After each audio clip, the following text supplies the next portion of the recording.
you not? Good beings. It's like Christmas morning. Gather around the campfire. There's stories to be told. This is Jaw Praise Whitewater. I'm your host, Nick Turner, for this celebration of whitewater kayaking and the legends who've shaped the sport.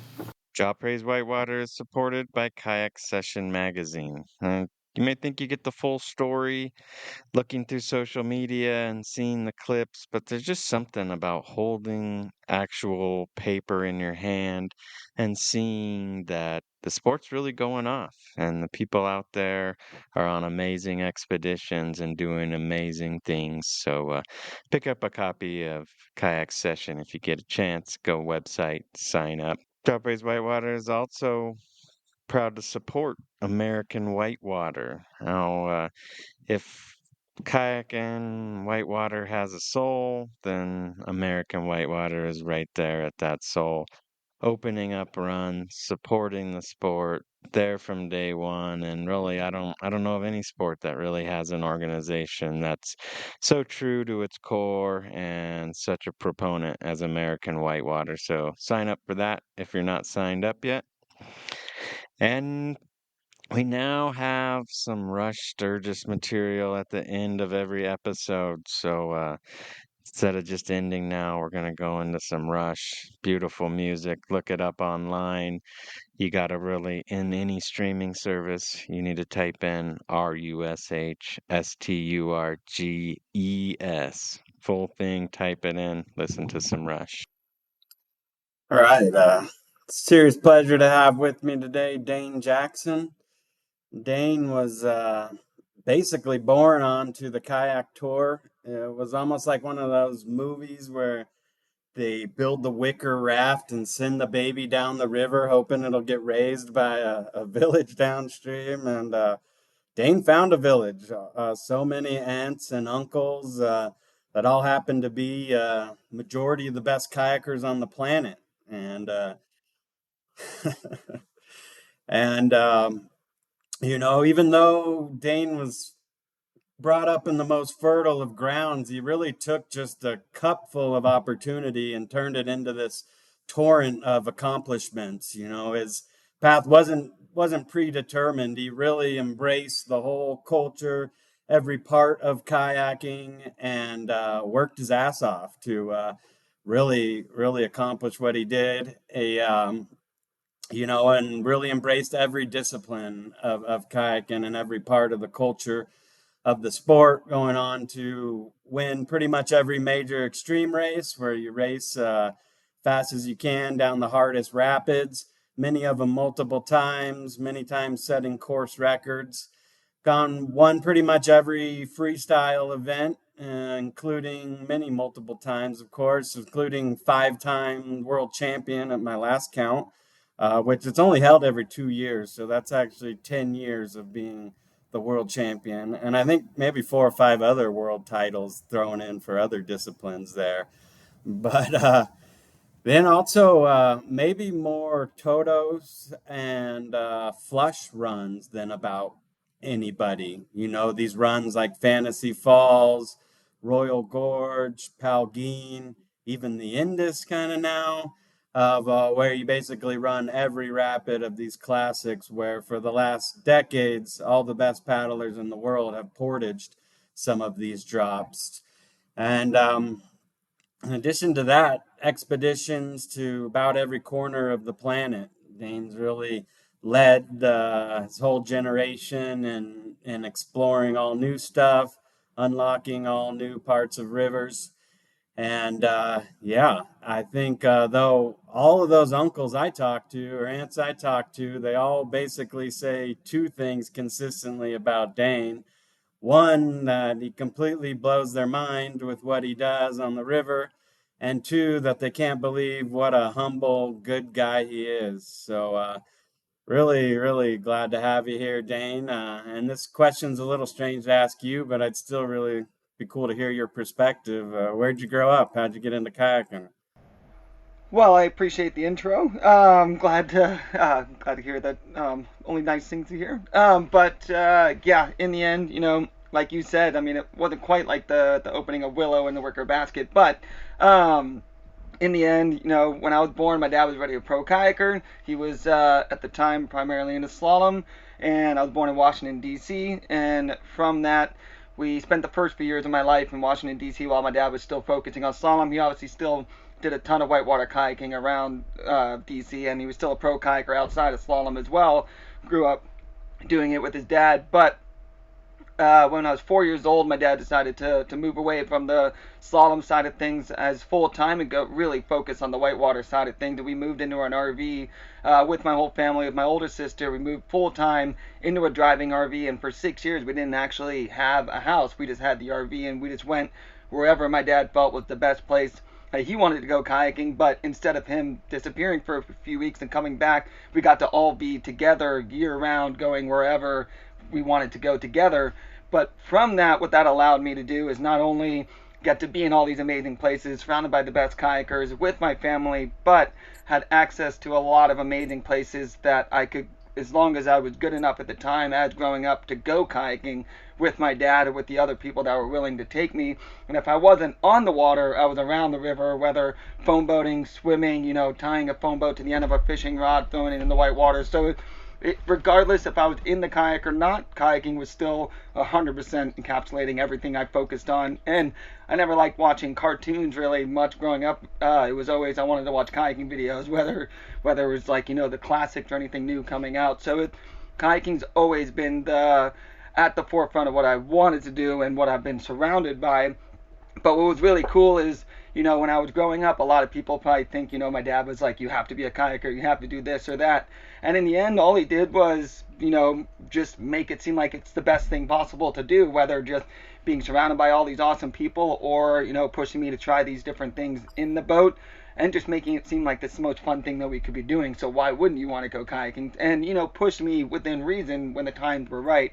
But no, had a pretty amazing childhood in that sense. And then we did buy a house and we moved on to 20 acres in Tennessee in 2003, but RV life is still a big part of my childhood. So, and these days I live full time year round in an RV. So it's RV life combined with kayaking. It's been my entire life, and it will continue to do that for sure. So you were homeschooling in the RV, kind of competition to competition, and Yeah, getting exactly. Yeah. learning how to properly party from people like Steve Fisher at 10 years old. Yeah, that's exactly what it is. Surrounded by only the strongest influences. But yeah, homeschooled. I was. My mom was our teacher. My sister and I were both homeschooled. My dad would also help where he could, and so it's definitely another kind of bonus aspect of the way we grew up. It's just being able to be homeschooled meant that I didn't have to leave for a certain period of time to go be in public school. I was able to just do my school around the river, and although it could be pretty difficult at times to be sitting in the RV doing math homework, looking out, and there's people kayaking, and wasn't always the easiest to be motivated for it, but still gave the opportunity to do so much that I wouldn't have been able to do if I had been in the traditional school. It's funny how many people mention the foam boats, that was your toys. People always like, oh, I remember Dane playing with the foam boats and the eddies, and Yeah. I think it was Clay saying he was really into the foam boats. Yeah, it's the core memory for pretty much anybody that I've run into these days. It's like it's either I met you when you were four, or I met you were playing around the river in foam boats, which not a bad way to be remembered. It means I was around the river more than enough, and it paid off in some way, that's for sure. Even your toys were kayakers. Yeah, exactly. Yeah, it's from the ground up. And the best part about it is like if I wasn't kayaking, I was playing with those and learning way more about whitewater, even just being able to stare over and build features. It's definitely it's a unique childhood for sure, and I'm super stoked on how it played out for sure. That's so true. You actually do see how the boat reacts. And Clay was saying he really saw a lot when doing it. That's you're learning every moment. Yeah, exactly. That's why we build models. Basically, just building model rivers my whole childhood. So I got to really see the how features were formed, which whether on purpose or not, definitely as I got older, definitely could kind of recognize features a little differently or how they're being formed, which is not a bad skill to have.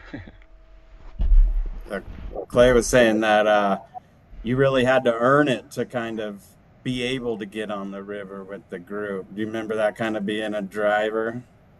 I mean, it's all within reason. I don't can't say I know exactly like the situations he's referring to, but one thing for sure is kind of like you said, like being surrounded by a village.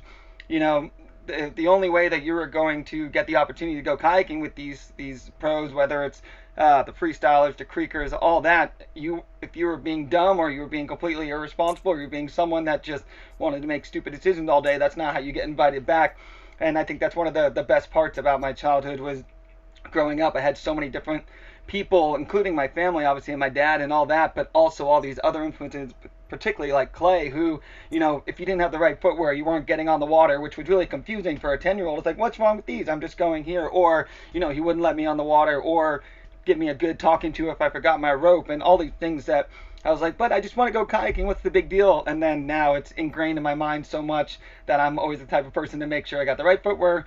And if I forgot a throw bag, I always have a backup in the truck, that kind of thing. So that's definitely a big part of where I've gotten to today is being surrounded by the right people, right influences, and really being able to learn from so many different perspectives. Even out, like obviously having access to my dad every day, but on top of that, all these other people that also were very positive influences, and really made sure to not let anything slide if it was something that wouldn't be beneficial in terms of me like making smarter decisions down the line and things like that, which at the time very confusing when you're trying to run, you know, South Silver at 11. But you know, now I'm like, it all makes sense, and I try to do the same kind of moving forward with others. Yeah, it's really a childhood with more adults than kids, right? Thinking back, I mean, if you can call the people in kayak tour adults, and Adult, yeah, yeah, yeah, very very loose term for sure. But I mean, in the end, the cool thing is that it was kind of the best of everything because you know the adults were there to I could watch and learn or I could learn directly from them. But I was fortunate enough, you know, to have not like my best friend growing up, Jason Craig, was the same age as me, but at the same skill level as me, well, better in a lot of ways, and we were able to push each other. And so when the time came, and obviously I had my sister to paddle with and things like that, so luckily I had a good balance of there were people close enough in age, especially like Jason Craig, that allowed me to, you know, hang out with people my age and push each other, but always have plenty of adults in the room, like you said, like air quotes, but yeah, always there as well to learn from. So I actually had a really nice balance in that sense for sure. so Jason was kind of your first crew of your same age. Yeah, definitely. No, he was one of the earlier folks to buy the Fun One. The first season that we had the Fun One, we used to go to the Reno River Fest, and I met him for the first time there. His dad bought a Fun One. I think it was the first season, and then the next year we came back, and he was you know, doing like loops, and he had like a skirt with a tennis ball attached to it, and he was doing super like amazing freestyle for I had a lot of people that were better than me, but at the time when I was like 11 or 12, you know, it was hard to find people that are a similar skill level. When I showed up to Reno River Fest that following year, and he was as good as me, if not better in some ways, we became best friends like instantly, and we started traveling together a bunch. Spent like 6 months living with him, training every day in Reno, paddling, hanging out, and from that, these next 4 or 5 years, we really pushed each other hard. You know, we were 13, you know, doing combos in a competition. It's like the last time I did a combo in a freestyle competition and really getting close to the same scores as the pro men and being able to really kind of push each other to consistently get better and just had someone that was, you know, constantly going up. It's a huge part of where I've ended up in terms of my freestyle skills. And he had a few years where he was like infinitely better than me. And so that gave me something to look to try to aspire towards as well. On top of, you know, I got to be surrounded by like, you know, brother-in-law Nick and all these other people, but we were always like really pushing each other and competing against each other, and really allowed us to reach a level even at a young age that I don't think either of us would have had if we didn't have each other. And that's a big part of where I got to at a certain point when it came to freestyle. And unfortunately, like before he got hurt in 2011, he was like infinitely better than me, and he didn't even want to compete in the juniors anymore. He wanted to go straight to the men's, and would have done amazing in that sense as well. So it's no, he's a big part of where I've gotten to in terms of like my progression at an earlier age. How did he get hurt? He was kayaking in California, and he was, you know, didn't do like a ton of creeking, but he was starting to try to spend some time in Cali, and unfortunately he was running like a 25 footer. I forget if it was a first ascent. He was with like Will Pruitt, I believe, and a few others.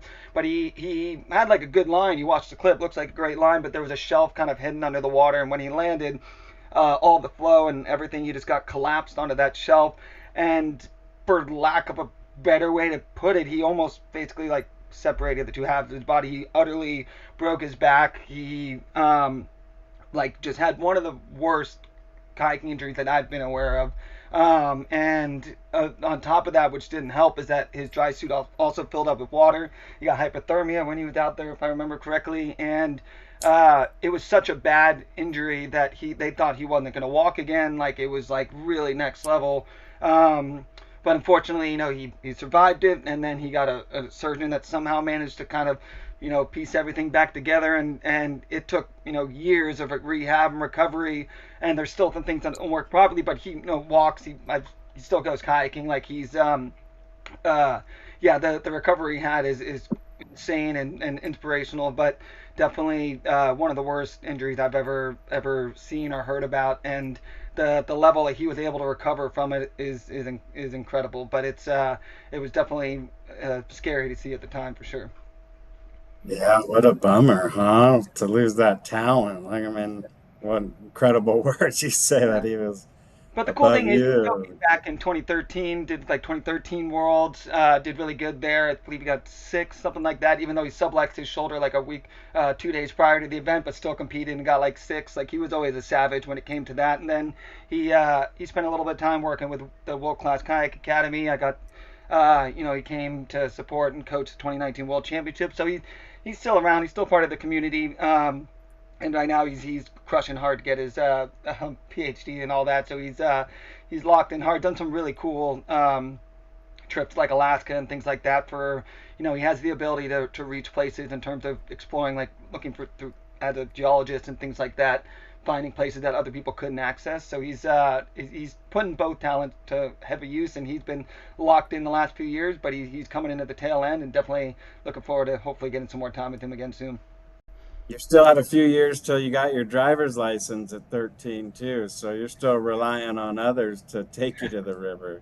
Yeah, uh, yeah, that was the. I think I never looked forward more at the time to being able to get my own license, because I was like, I just want to be able to go kayaking. I don't want the. Well, the cool thing is that like it wasn't like I was stuck whenever. Like I used to live in Clay's truck wherever he was willing to take me. People, again, kind of to your point of people. You had to do the right things and behave correctly if you wanted to be invited back to trips. And luckily, I had people like Clay, Steven, Nick, like all these people taking me when the time was necessary. I used to spend like 2 months living in Clay's back seat in West Virginia, things like that. So it's until I had my license. Luckily, they were nice enough to bring me along. But I always tried to do the best case. I tried to do the best I could, so that way they want to keep bringing me back. That was all part of the learning experience growing up for sure. It's pretty incredible how EJ or just that everyone you guys built that whole family, of everybody. Was, I mean, those guys are just as much as your uncles, cousins, brothers. 100%. Yeah, 100%. Yeah, there's a reason why a whole community is Uncle Clay to us for sure. Definitely could have. No, he put in a lot of work and help with us for sure. And still get to see him. He's our neighbor. We get to see him all the time. So it's never a bad thing. We work together. We help design boats together, and it's always an amazing time. Yeah, I didn't realize that Clay was in Rock Island first, that his grandma lived there or something. Yeah, yeah. He's been there his whole life, and that was the reason why we moved to Tennessee in 2002. That was like the place we were living full time in an RV, and then after 6 years, my parents bought 20 acres there. We put a double wide home in. My grandma moved in with us, and it was just a few minutes away from where Clay lived. Um, he wasn't quite our like straight up neighbor yet, but he has grown up there his whole life, and his whole family's from that area. So we were in good hands when it came to the local. And that was one of my dad's favorite places to kayak, and a big part of I think why we moved there, at least my understanding, is that like when we were in the RV, that was such a fun place to be in the fall and winter because it's a beautiful place in the fall, and through the winter you can continue to kayak. And it might snow, but in the end it usually just rains, so there's a lot of kayaking to do throughout the winter, and then even into the spring. It runs almost like 300 days a year there, so it's just so much opportunity to kayak regardless of fall or winter, and so that's a big part. And as a family, we loved hanging out there in the falls because it's just such a beautiful spot. So we got the property there in 2002, put the double wide on it, and then 2006 built a log home on the 20 acres. But in the end, we still did a bunch of RV living throughout most of the year, a little more than half the year. And even though now I live in the RV full time year round, that's still our base for all of us to go, holidays and things like that. And I love being back there when I go back. So it'll always be a part of like where we want to be back. And then Clay, I forget, I want to say it's like 2007 or 8 or something like that. Bought a house just a few buildings down from our place, so he's our proper neighbor now. So it's yeah, we're still all right in the area. Nice. Who's winning the disc golf games? You beating EJ consistently these days? Yeah, well, I mean, it used to be like Steven when he would live with Clay, they would all come over and play disc golf a bunch. But at this point, I feel like my dad and I playing mainly. But on the 20 acres, we set up portable baskets. And my dad and I try to play, when we're home, we play 2 times a day, almost every day. Because, you take 5 minutes, you run outside, and we don't like take our time carrying a disc golf bag and waiting 10 minutes at each hole. Like we see how fast we can run it while also getting the best scores possible. But I'm better at long distance, but he's better at putting, so it's usually comes to a good balance. But that's one of the best parts about being home with the family is, regardless of how much work you have on your plate, it's so quick to be able to go out, play a game. We play ping pong as well, so it's just kind of it's fun. That's why I always look forward some time at home with the whole family, because there's just so much we can do together regardless of what we all have on our plate. And got that little bit of competitive nature running through it all, I imagine. Yeah, no, that's definitely, my wife and family definitely like to joke that I'm definitely like my dad. But if there's one thing, in a lot of ways, but if there's one thing I'm definitely like my dad, it's competitiveness. We all carry that over from him, and if you do it right and you're healthy about it, it can be the best thing ever because we get to just go and try to push each other and be better at it. Like everything can be a competition in a fun way, and it just makes all that time together even that much more enjoyable. Like it's just fun. Yeah, well, always got to be pushing yourself and learning. Yeah, it's definitely we don't sit around in that sense. That's for sure. So then, when you got your driver's license, what was kind of some of your first big trips outside of the competitions? That's tough to say. When I first got my license, I bought I don't know why he sold it to me for so cheap, but I bought a 93 jacked up Land Cruiser that used to be like a Baja support vehicle. That was my first car. And then I also bought a teardrop trailer that Emily and Nick used to use. And that was my first kind of setup to be able to travel on my own. And I stayed with my parents for like the majority of like the season in the driving RV until 2012. But when I first got my truck and my trailer, I spent more time in like West Virginia and things like that, North Carolina. But the funny part was I couldn't venture too far because I would get about 5 miles to the gallon, so it would be kind of pricey when you're trying to go kayaking a bunch. But did a lot more like West Virginia, like 3 4 months or maybe 3 months in the fall through golly season, pounding with Clay, Steven, Brian Kirk, all those guys. So being able to spend more time in that area is super fun. And then until I got a Sprinter van in 2012, end of 2012, I was still do the full season with my parents, so like Colorado and the Ottawa and things like that. Yeah, I bet you spent a lot of time up there on the Ottawa. Hmm. Yeah, it's like literally where I'm at right now. We're it's a place that I can never find myself escaping. We weren't even like supposed to drive out here this summer. We were gonna stay mainly on the West Coast, and my wife was just like, let's just go over there, and it's just so nice here. It's just peaceful. Like it's just the kayaking is always good. You never have a bad time. And so regardless of spring or summer, there's been maybe 1 or 2 years of my life that I haven't come up here at some point, and it's just I love it here. May that river is pretty amazing. Yeah, yeah, he's hard to beat regardless of what you're looking to get out of it for sure. Whether you just need some joy laps, you want to go work on your freestyle, do some coaching with the Keener program, regardless of what it is, the Ottawa, and then high water in the springtime, big waves, all that. Really, really tough place to beat. Nice. Nice. Yeah, I guess just it was pretty natural you just to go to every competition because that's just what you grew up doing. So whether it was freestyle or an extreme race, you just and then built your life to be able to do that from pretty young. Yeah, when were you kind of able to sort of think that you could support it? Or I guess you probably always had belief in that.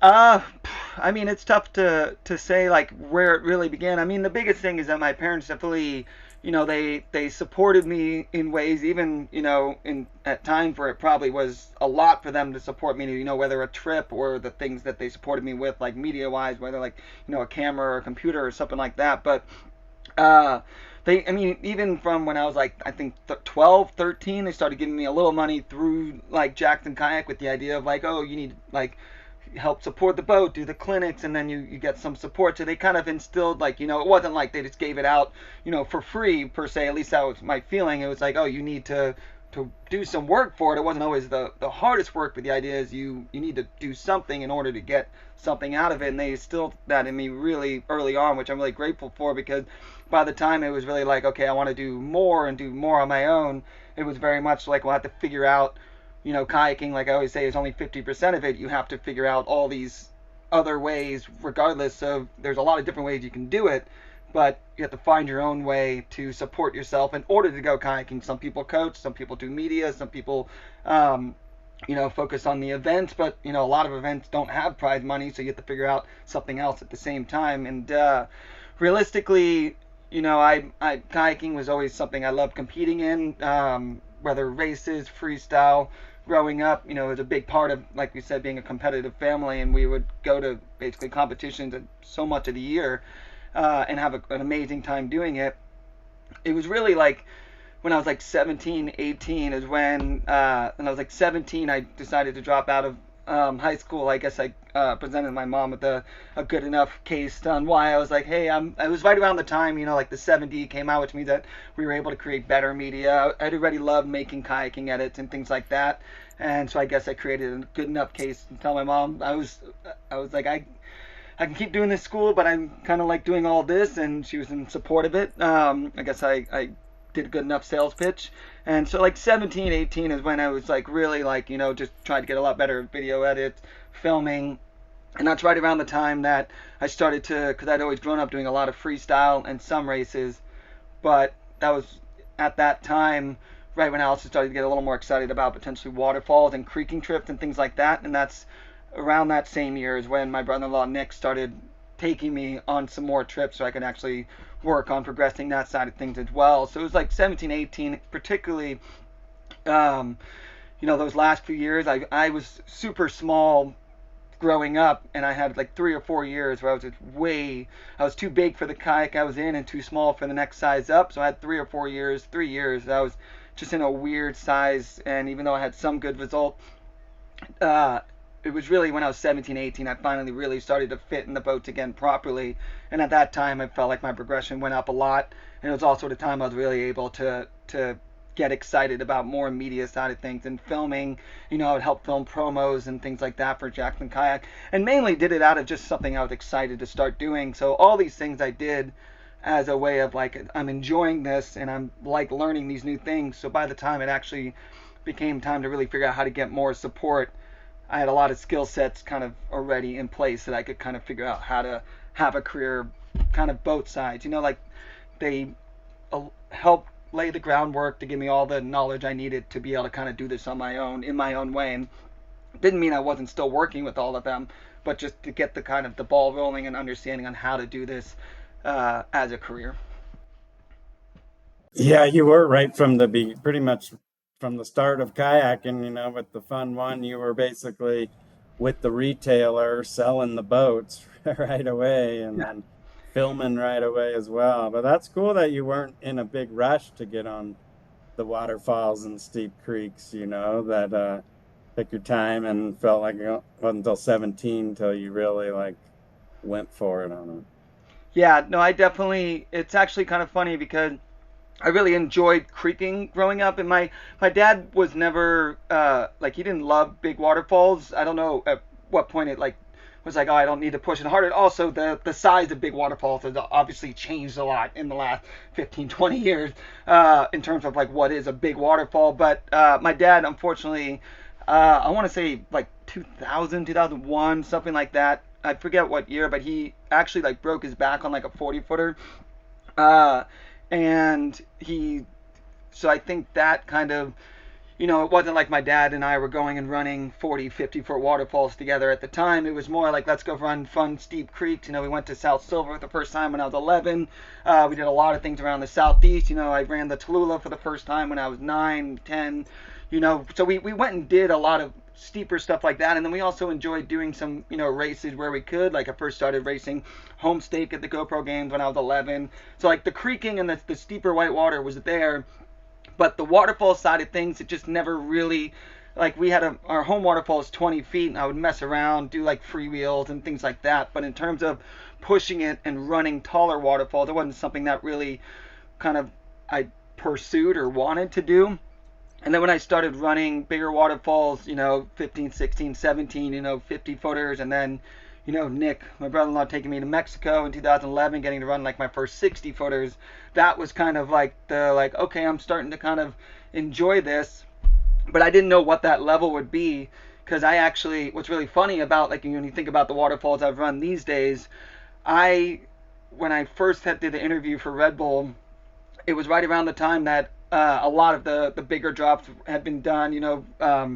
Palouse had happened, Alexander had happened, so it was right when those big waterfalls were really starting to kind of happen. And I had actually thought, because Rafa, it was right around the time Rafa was finishing up the Frontier film with like Big Banana First Ascent, and that's like 120 feet. I told Red Bull, I was like, just so you know, I don't think I'm ever gonna do a 100-foot waterfall. Like it's not really something I'm into. I'm enjoying bigger waterfalls, but I'm not looking to push it that hard because I actually thought it was maybe a little bit of a requirement, misleadingly so. It's not. But at the time, I was like, if I do this, just know I might only do freestyle and some waterfalls. And I think that is a big part of maybe why they were intrigued by the interview and maybe why I got the helmet right away is they were like, well, I was just honest about what I wanted to accomplish. They weren't looking to like push me out of my area where I like to be. But what's really cool is that allowed from that side of things, but also the way I grew up, I tried to take things in as I felt ready for it. I wasn't 13 like I need to run a 100-footer. That only started to happen as I got better with all these other skill sets, and I think that's the big thing for me is I didn't jump into something for the sake of being able to do it or that I wanted to be able to say I did it. Everything I do is just a natural progression of what I feel ready for or what I'm excited to potentially try to do. Yeah. Well, you might have some good insight on the design side, as far as the broken backs, right? So many of us are all have hurt backs from kayaking, and it's, big mystery to me has been why haven't we been able to get shocks in the creek boats? I mean, I get that there's not much room, but God, there should be some kind of system to just have like a shock. Or just don't boof the drops. That always helps. I'm guilty of doing that, but never on purpose. But yeah, you're right. Maybe there's. We'll just make those like the baby carriage seats that are like free floating. We'll just have those inside the kayaks. Just to get a little bit more cushion. But yeah, that is like that's the thing. If you want to run bigger waterfalls, that's something you're always putting yourself at risk for. And yeah, it's always there. It's like the one thing that's always in the back of your mind. But that's why I lean more towards when it comes to that side of things, more towards technique and dialing in things when you're able to practice, so that way you're ready for the harder things. It's kind of where I focus more on than something that could to allow you to get a little too comfortable. Maybe I don't know. Yeah, I mean, it's just you can hit some random flake, right? And then I Yeah. could think of Rush or Tyler breaking there. It seemed like it was almost some flake that kicked him out flat. Yeah, the the breaking your back side of things is on a waterfall is such an unfair game. Like it's not. There are moments where people are having the perfect line and breaking their backs. Whether a friend on Big Boy on the Raven Fork it's the same line that everybody aims for, breaks its back, and then I accidentally boofed 120 footer in Mexico on the first ascent of Encanto, and I didn't get hurt. I got ripped out of the boat. And people have broken their backs on 15-foot drops. It's just it's the one side of things. As someone like myself that loves to run bigger waterfalls, it's like we run these 100-footers. We have the lines, or maybe even your bow comes up a little more than you want on a 70-80 footer, but you're fine. And then you have this person that just wants to run a 10-footer, 15-footer, break their back. It's just so it just adds to the back of your mind of it's just such an unfair game when it comes to back. And there is some there's technique to it. Don't sit up straight when boofing a 15-foot drop, but that's why there's a lot of ways to try to dial in skills that help with it. But it's just the back breaking on waterfalls is just something that you're putting yourself at risk regardless of what size you're running. There's techniques you can learn, but it's definitely a little bit of an unfair game, I find sometimes too. Yeah, that could apply to the whole sport, an unfair game. That is that's definitely a good title for the whole thing. But so much of it also can come down to whether or not you took the time to learn the skills to avoid certain situations. But yeah, waterfalls are a tricky one when it comes to that. Everything else, you can kind of boil it down to technique, and same with waterfalls. But even perfect lines on waterfalls sometimes don't go quite as well. You hurt something regardless of how good it goes. It's always brutal. Yeah, but the progression of waterfalls has been so impressive. I mean, I had Willie on the other day, and he was talking about the first time they stood at Spirit. It was one of the first times, and he wanted to run Spirit, and they had the debate about should you boof it, should you melt it, and should you be the driftwood. And then Charlie Muncie ran it just kind of as the driftwood, Right. and that born the name Driftwood Productions. Yeah, I mean that's it. It's the waterfall progression of that Spirit used to be that step up drop that you're like, wow, that person ran Spirit. And I think Spirit actually is a big, for me, that was actually a big learning curve on even though by the time I started running it, I think my first time running it was like 2013, 14 or something like that. It wasn't like my first bigger waterfall or anything like that. But I used to hate the idea of boofing it, and so I would try to drive left and plug it all the time, and I would take these huge impacts, and then all these guys were like kind of boofing it and having smoother lines. I mean, it always drove me crazy. And now Spirit is actually somewhere that really helped me dial in kind of that not quite boofing. You can still 45 something and figure out the technique to carry your speed away where it's not going to hurt, even though your bow comes up slightly. I actually learned a lot of good, useful technique at Spirit for that, and kind of help lay a little bit of the groundwork that helped me feel more comfortable having a smooth line on a lot of other drops similar size, even up to like 40 footers. So it's just kind of funny with the places that can kind of teach you, if you allow it and you try to figure some things out. That's like one of those places where I definitely learned a lot that helped me with a lot of other drops around a similar size or even slightly bigger, or just getting an understanding of the kind of angles and body position to allow for a softer line, even though your bow or something like that comes up a bit more. Yeah, no, the level that yourself and Anio and others have taken. I mean, I think from the old days, like Brad Ludden was amazing at being able to throw his boat around midair and change angle. I'll never forget that. But yeah, and then even beyond the Cobra flips and stuff, which I gotta give respect to that Cobra flip off Scott's drop. That was so epic. But yeah, just the being able to really, really dial in how you're going off, and just the entire process isn't just go off the lip and hope for the best. It's all so controlled. I appreciate. Yeah, that's actually what's funny about that is a big part of I do feel that I've gotten myself to a point where I feel very comfortable having as much control as possible throughout a very large portion of the drop. Like waterfalls, really, you only have like the lip and that first start of it to really determine how the rest is going to go. But what's funny is that when I first started running them, I did a lot of, hopefully it goes good at the lip and then you tuck up and just wait for the rest. But after I accidentally, I hit the curler on the way down on the drop I first ascended to Mexico. It was my first 100-footer. And it was, it's like 120 feet in Canto Falls at the, above the Filobobos. I boofed that, and I had so much time falling that I was like, I'm about to break my back. It was such like a scarring moment. Luckily I got ripped out and everything was fine. It was just such a powerful waterfall.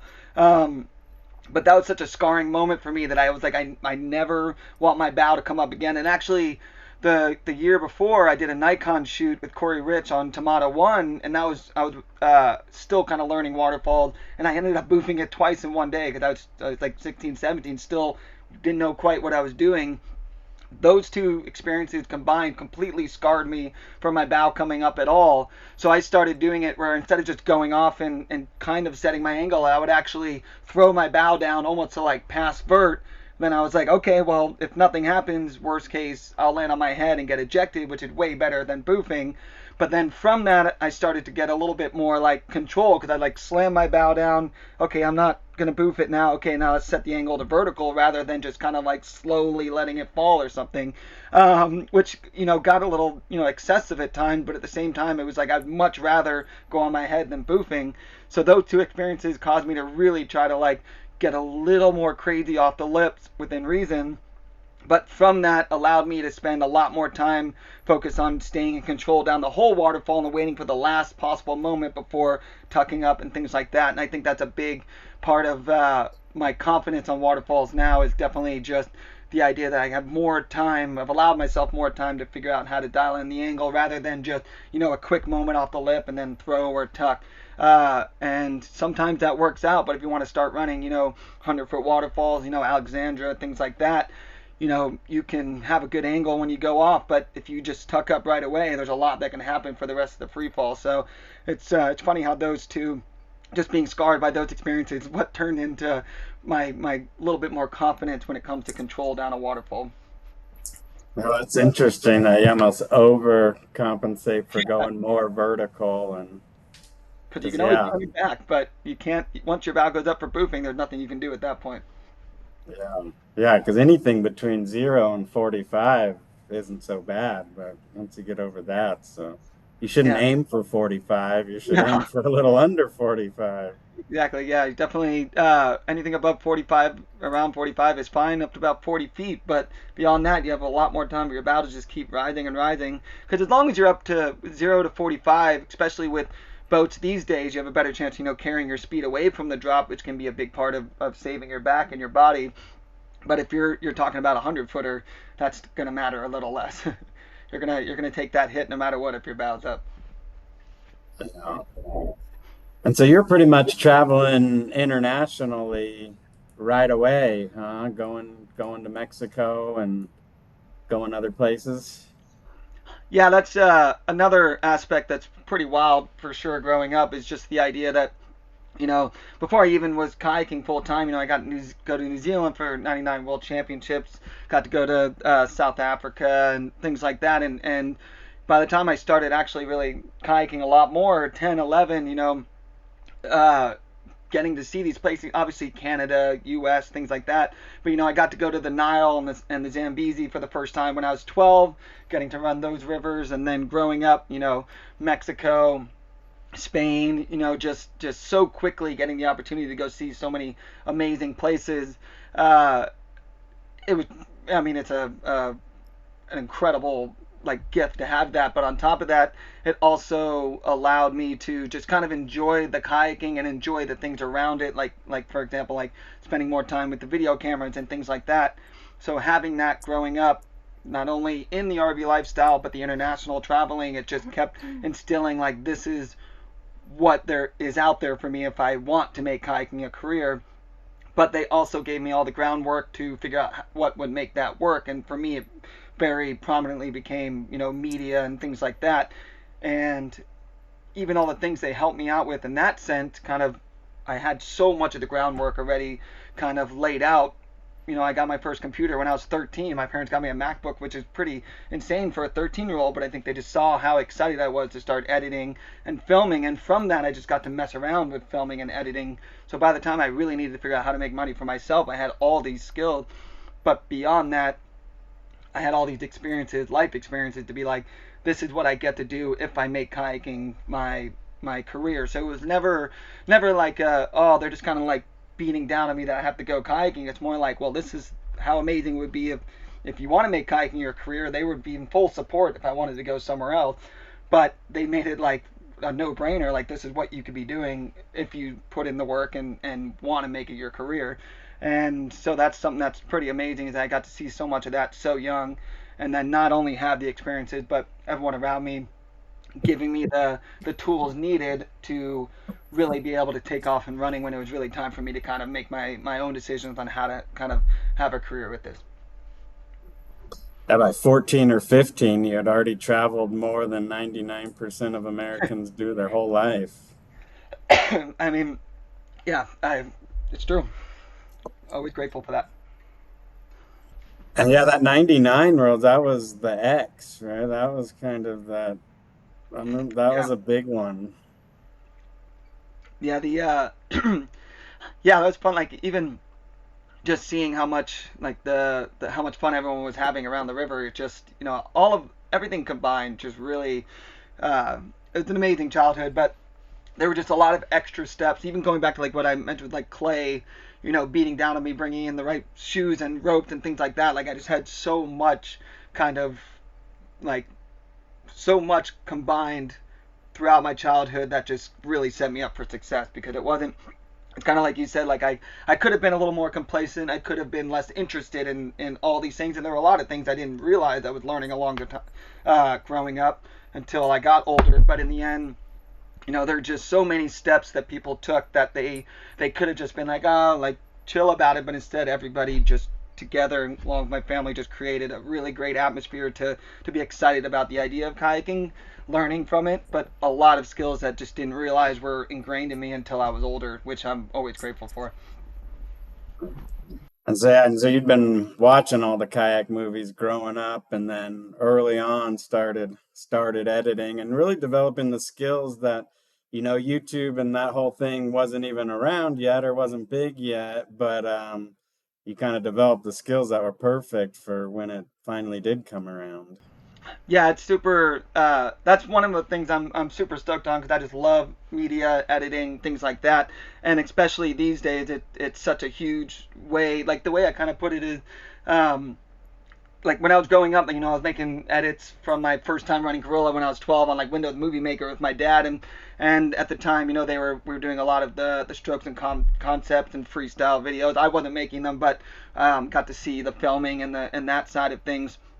And by the time it became kind of an online thing, like I said, my parents got me a computer when I was 13, and I had video cameras growing up, and I just kind of messed around. Like, I started messing around on Photoshop on the computer, just doing weird, like, just kayaking collages on my favorite photos and things like that. And then, just making random edits. I started making my first, year-end highlight reels and things like that. So I just started kind of messing around with it. And then when I was like 17, 18, I started to kind of make the edits for some of like Jackson Kayak promos and things like that. Or Nick and I would do it together. We would film each other. Like, Nick was a big part of this as well, because even though I had the tools, he was also making his films and filming and things like that. So had that influence from that side of him, not only just the kayaking as well.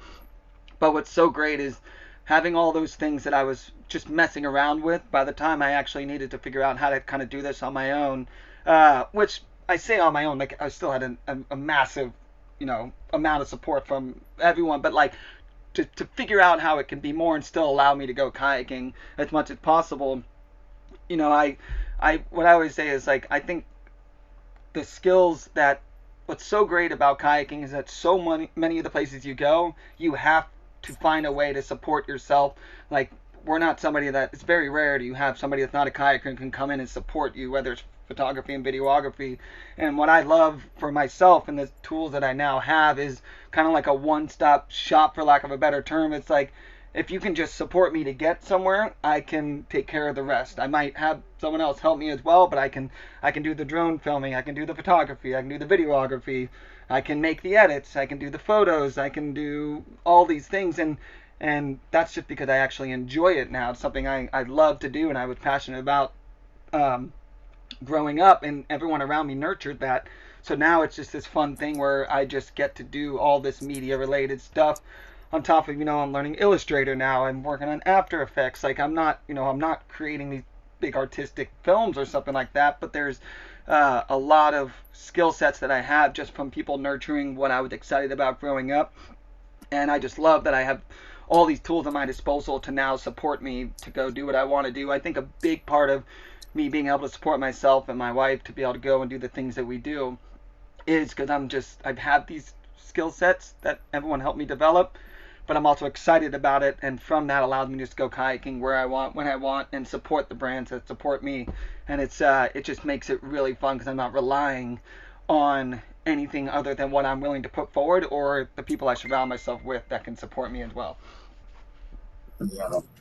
Yeah, well, Nick was a good influence on the being a good guy as well, which it was funny. Rush reminded me how in that article about the Whitewater Grand Prix, how it talked about him being hungover or something, and he's like the least of that type of person of the whole crew. Yeah, exactly. No, he's a big part of the where I'm at today as well, for sure. Whether I mean he's the one that taught me how to straight air screw when I was 13. I'm sure you immediately regretted that afterwards, but and like even just um, just being willing to take an annoying 16, 17-year-old on the first Mexico trips with Joel, Rafa, these guys. So it takes that bit of extra effort that, like I said, people like himself didn't, regardless of being my brother-in-law, didn't have to do that, but they did, and that's a big part of where I'm at. But also with him as well, as we got to work together, and we still work together in so many aspects now. But back then, filming stuff for Jack and Kayak, filming videos, and then he also was actually making like films and things like that. So it's yeah, plenty of strong influences from that side for sure. That's interesting with the YouTube. I almost feel like now athletes can kind of have it a little more in their own hands. I'm interested in your perspective because it was before, right? You're really relying on being with the cool kids to get filmed, right? For one, and then relying on these companies to pay you and sponsor you. And now it almost feels like people can create their own channel and anyone can add it. It can be a Tide advertisement, if their stuff is getting the reach out there. I don't know. How do you feel on that?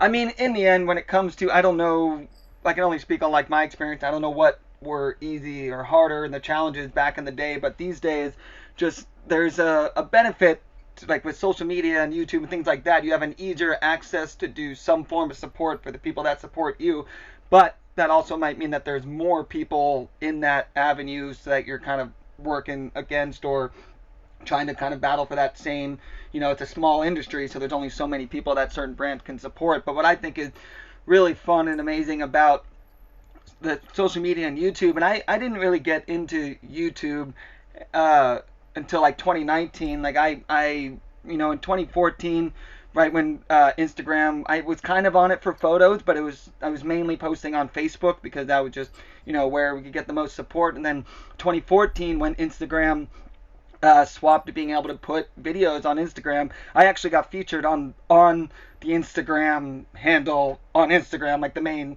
Instagram page on Instagram. But it's like I'm trying to figure out how to say that, but because they wanted at Instagram. Thanks, babe. But so I got featured on there right when they started making videos. It was one of my Mexico stern mount shot. They featured that, and then as trying to get more support from brands and things like that, focusing on Instagram and Facebook, which is more valuable. It just felt better. You got more views and things like that. And then in 2019, prior to that, Adrian and Bren were doing their Senders channel. Like they were doing a lot more of like bringing in that like traditional vlog kind of YouTube style that I wasn't sure if I was really like into, but I loved what they were doing. I was like, I'm going to stick to this side of things just because, YouTube doesn't get that many views and things like that. But then in 2019, I was like, you know what? We spent like a month in California, and we were only getting like low water 49 to Bridgeport, and there just wasn't any content that I wanted to post on Instagram. And I was like, why don't I just make a video of a day on the water on Perkins to 49, put it on YouTube?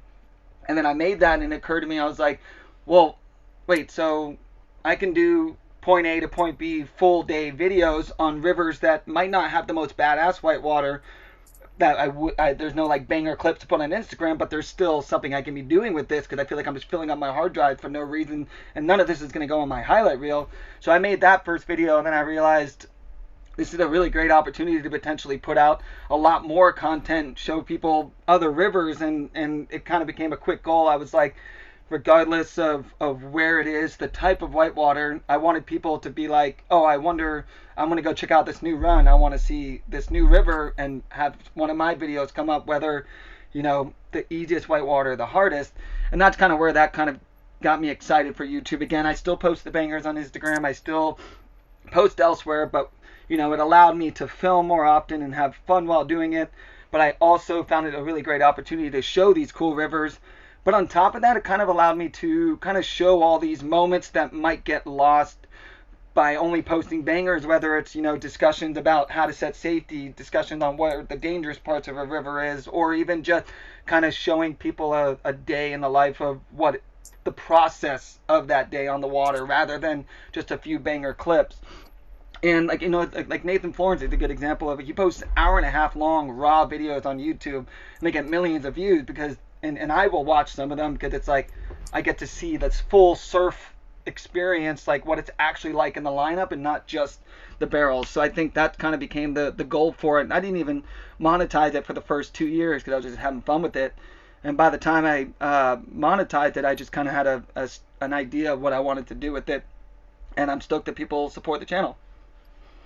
It is so much about being able to have that day in the life. Yeah, I mean, I love the Nathan Ford stuff. And, there's even people that are travel bloggers, right? That go to less cool places than you and just walk around the street and they're getting millions of views, Right, So it's like, yeah, and the same thing we talked about, 99% of the people don't travel at all. So to be able to just yeah, go along and just see, like, and my kids, they watch like these unboxing videos endlessly, right? It's like, people want to just live that whole kind of reality TV process. So yeah. And it's definitely but it's the phase right now for sure. Like whether it'll be like that forever, everything's always changing and things like that. But I think people obviously just want quicker, easy to digest, and I think that's the phase right now. That in the end, I'm not creating Quentin Tarantino films and making pretty cut and dry point A to point B, but I still just try to give.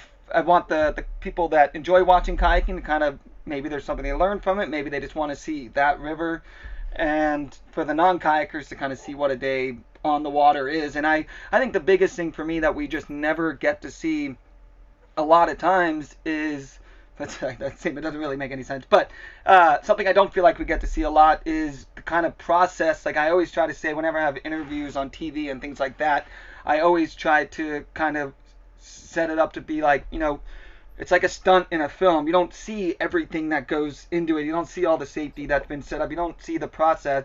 And for kayaking, because it can sometimes be a misunderstood sport, because everybody knows kayaking, everybody knows rivers, but people often, when they see the two together, they're like, oh, these are just idiots on inner tubes running things they have no business doing. And so what I try to do with some of these videos is just show some of the process so people can actually see how much goes into a potentially big moment or even a smaller moment, whether it's safety and getting around rivers and things like that. So I like showing those moments when I can, because I think in the end, the more information that people have on what goes into certain things really help. And even for kayakers, I try to show some of our discussions on, oh, this is why we want to have safety here and there, so that way maybe when they get into their own situation, they can kind of see what we put into it, so that they can apply it to the situation they're in, and maybe they're a little safer for it. I'm not saying that does happen, but that's at least my goal. yeah, I think that's exactly the approach, and go even deeper, like even a hardcore kayaker, right? When they want to see the truck break down on the way to the river and how you dealt with that just as much as the river, right? It's that whole getting to live the experience that Yeah, you go run the gnarliest river ever, and people talk about, like, well, their truck broke down on the way to it, and they had to like flag down this guy, and they got some military thing and went to this post and that, and yeah, it was this whole epic, and that's the story 100%. they even tell. I mean, Yeah, the kayaking's the reward. There's that's like 10% of what happens sometimes. Sometimes you only get like, 5 pieces of good whitewater, and then like 95% of it is just struggle, but that's just all part of it. yeah. And so you were only, I don't know if you were 19, 20, how old you were when you went to that first Whitewater Grand Prix. I kind of wonder how that felt, because that was pretty big moment, pretty all the best kayakers from all over the world, and it was kind of this underground message, like, let's see who's the best. We're gonna Yeah. run the gnarliest downriver races. We're gonna surf the biggest waves ever surfed. We're gonna do, I don't even know, 12 different competitions that were all like terrifying, pretty much. Half, Yeah. even the play boating was terrifying, Yeah. and you went there and won, and pretty much was like clear step ahead, and it was pretty much this anointing of like, all right, he's the goat now. But wonder how that felt going up there. Yeah, I don't know if that was the discussion quite that early. I'm grateful that's any time in the discussion even these days. But I that was an amazing experience. Obviously, I was actually 17 at the time, and 2011 Whitewater Grand Prix, an incredible event that was 25 of us, invitation only the best paddlers. You had Benny, you had Joel, you had Nick, you had Daniel, Gerd, Tino, like you had anybody you could think of was there. And I'm sure the 5 people that didn't make the invitation were just as sick. So it was an incredible event. And what was really cool about it is that we really got to combine.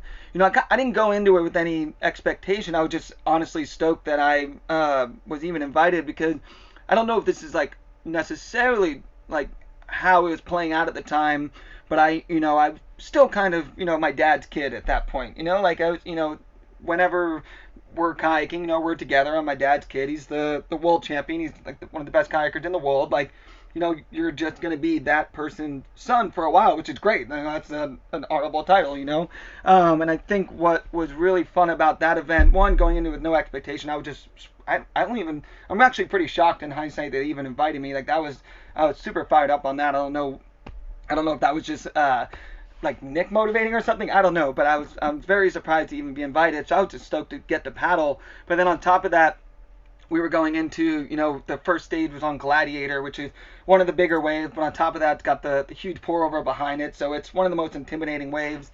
And then now, when you add in the aspect that you're trying to win a competition, you're trying to get the best tricks possible, that's stout. And then as we went through each stage, each one ended up just as stout as the one before, because we ended up with, the Latuque time trial, which was this stout minute and a half consistent, a few drops followed by a few really long slides, and the bottom of the final slide, which is a huge river wide hole that like so many people swam out. I think like 15 people swam on that event. And I got second in that race behind Emma Garcia. And so but each stage, and then we went into the boater cross, and then we went into the other freestyle, and the second freestyle was on 2 really fun waves, but then right behind it was another kind of breaking feature, and there were some swims there. So it was a very stout sequence of just, all these best kayakers trying to win the competitions, but on things that are already intimidating in their own right. And I think like 20 people swam during that event. Like I know after the Latuque race, there was a lineup of booty beers, and there were like 15, 16 people just all in line. And people were swimming over freestyle too, which is crazy. But for me, I luckily did not swim during that whole event. But I actually didn't end up winning any of the events. I just got I got like 16th in the boater cross, but I got like second and third in all the other ones, and I just had the best combined to get first. And then Benny Marr was second. So that was not something I expected to have happen, and I was just there to have a great time and do the best I could. So to be able to win that was really exciting and an amazing opportunity. But I do think that kind of opened up the idea of I'm kind of becoming my own kayaker in my own right, not just my dad's kid, which has no negative connotation, but it was just kind of like okay, I'm kind of moving into my own phase. And following that, just a month and a half later, I then won the junior men's at the World Championship, but also 2 other golds and 1 bronze. And that was just immediate follow-up to the Grand Prix. And I think all of that combined is one which got me onto the list that Steve Fisher was making in terms of who potentially should get the next Red Bull helmet. Without a doubt, if either of those things didn't happen, particularly the Grand Prix, I don't think that discussion would have been started. I could be wrong. So that's a big part of like kind of turning into the opportunity to then get picked up by Red Bull. It took Red Bull. It took a year, But so those two things combined, it was an amazing opportunity. But the Grand Prix was such an amazing time. But yeah, I think the Grand Prix going into the World Championships, those two things combined, I think are a big part of what kind of got my name into the ring for Fisher to kind of putting together the list for Red Bull on who should potentially get the next helmet. And from that snowball allowed me to then get the helmet at the end of 2012, which was an amazing honor and something that I was super fired up that even be in contention for. And I was always going to be a pro kayaker and things like that, but that allowed me to be sponsored by a brand that they give me so much support that's turned into a lot of the things I've gotten to do. So all of it snowballed in some capacity, and I do think that 2011 was like the first people really kind of seeing me as my own kayaker, my own right, which it's an amazing opportunity to get that, and yeah, that was an amazing season for sure. Nice. Yeah, that's pretty much makes a lot of sense. You felt like your own thing. I think Fisher's list pretty much had one name on it, just from the campfire stories I've heard. Glad to hear. Well, it worked out. Sure did. Those guys been pretty supportive, or at least the base. 100%. In the end, like I said with the interview, like when I heard that I was on the list and I was going to potentially get an interview the following year, or I was told I was going to get an interview, and it took like a year of waiting to find out if I would actually get the interview. Uh, at the time, like I said, I wasn't sure what it meant to be sponsored by Red Bull. I didn't know how much needed to be, your own choices, or you need to do the most badass things in order to make them happy. So I was concerned on what that would mean for me at that time. Like I said, when I did the interview, I was like, I don't think I'm ever going to do big waterfalls. I just love freestyle, and I'll do some waterfalls. And and my concerns were definitely diminished right away, because in the end, they've just been, it's what's really fun about Red Bull. And if I ever have the opportunity to support people in my own way, it's just, I love that they just want to help you do the things you've always wanted to do in your own way, rather than what can you do for us. You have to do your job, but at the same time, I at no point did I feel like, oh, I have to go run 100 footers, I have to go do the biggest stuff. That just was natural progression on how I wanted to push myself. But they're just there to help support you to do the best you can, and just help you make things happen that you might not have been able to, which is it's a really fun and very relaxing in that sense, not feeling that pressure. Yeah, no, it seems like they've always been really good about make your plan and we'll support it. Yeah, 100%. Uh, And so after that year, did you start doing some more international travels with the group? Had you met up with the Send crew? The Sencred didn't really, we didn't get together until 2016. Obviously knew all of them except for Adrian, but pretty much, so Brent and I actually competed at the 2011 World Championships. I got first, Keen Fontaine got second, and Brent was actually third, and that was the first place I met him. Uh, Caleb Grady, who's the another part of Send, I've known him my entire life, just coming to the Valley growing up. And then Adrian Mattern was at the 2013 World Championship for freestyle, but I kind of met him there. But I didn't really actually get to meet him properly until we did our first Chile trip together in 2016, and that's where we really formed Send. Um, but yeah, after 2011, 2012, another good year, but nothing insane that year until the fall that year when I got put on Red Bull. A month later, we went to the second Grand Prix, which the 2012 Grand Prix was in Chile, but there was going to be no freestyle events, and a big part of who I was, or what I was good at, was freestyle. So I was like, man, I'm about to go do a 5-stage only racing, and I'd had some okay results, but nothing, it wasn't great at racing yet. And so that was actually a big kind of pivot where I was like, okay, if I'm going to be competing against all these ridiculous people, particularly like Eric DeGiel and Isaac Levinson and all these guys, and Mike Dawson, I was like, I need to get better at racing. So I actually tried to kind of relearn my forward stroke, not quite as dramatic as that, but I needed to get a lot better at racing and my forward stroke in order to even have a chance. And that actually kind of pivoted and allowed me to get a lot better at racing because of what I learned going into that race and at that race. And I ended up winning there as well, which was an amazing feeling. Me and DeGiel went back and forth, particularly through a lot of it. Isaac won one of the races as well, but we went back and forth through the whole event. and I ended up being able to win overall, which was another really exciting because it was only racing, so it's a very gratifying feeling of like, I can get away with doing freestyle and racing because not a lot of people do both, but the fact that I was able to win a 5-stage only racing overall event. I only won 2 of the 5, the last 2 motocrosses, but in the end it was a really exciting feeling. And that was right after I got into Red Bull, so that was like, really promising in that sense. And then from there, the next year, 2013, Nick and I went to stake out Eastern Canada, springtime, big waves, and have one of the most progressive springs when it came to combos and tricks and things like that. Went into the 2013 World Championship, won my first senior title, the first person besides juniors, besides Emily, to do win a juniors into a men's title. So that was really exciting. And then from there, just I've every year had its ups and downs, but I've always had a really nice balance throughout the years, and it's I have a lot of things that I'm just super fired up that I've gotten the opportunity to do or accomplish.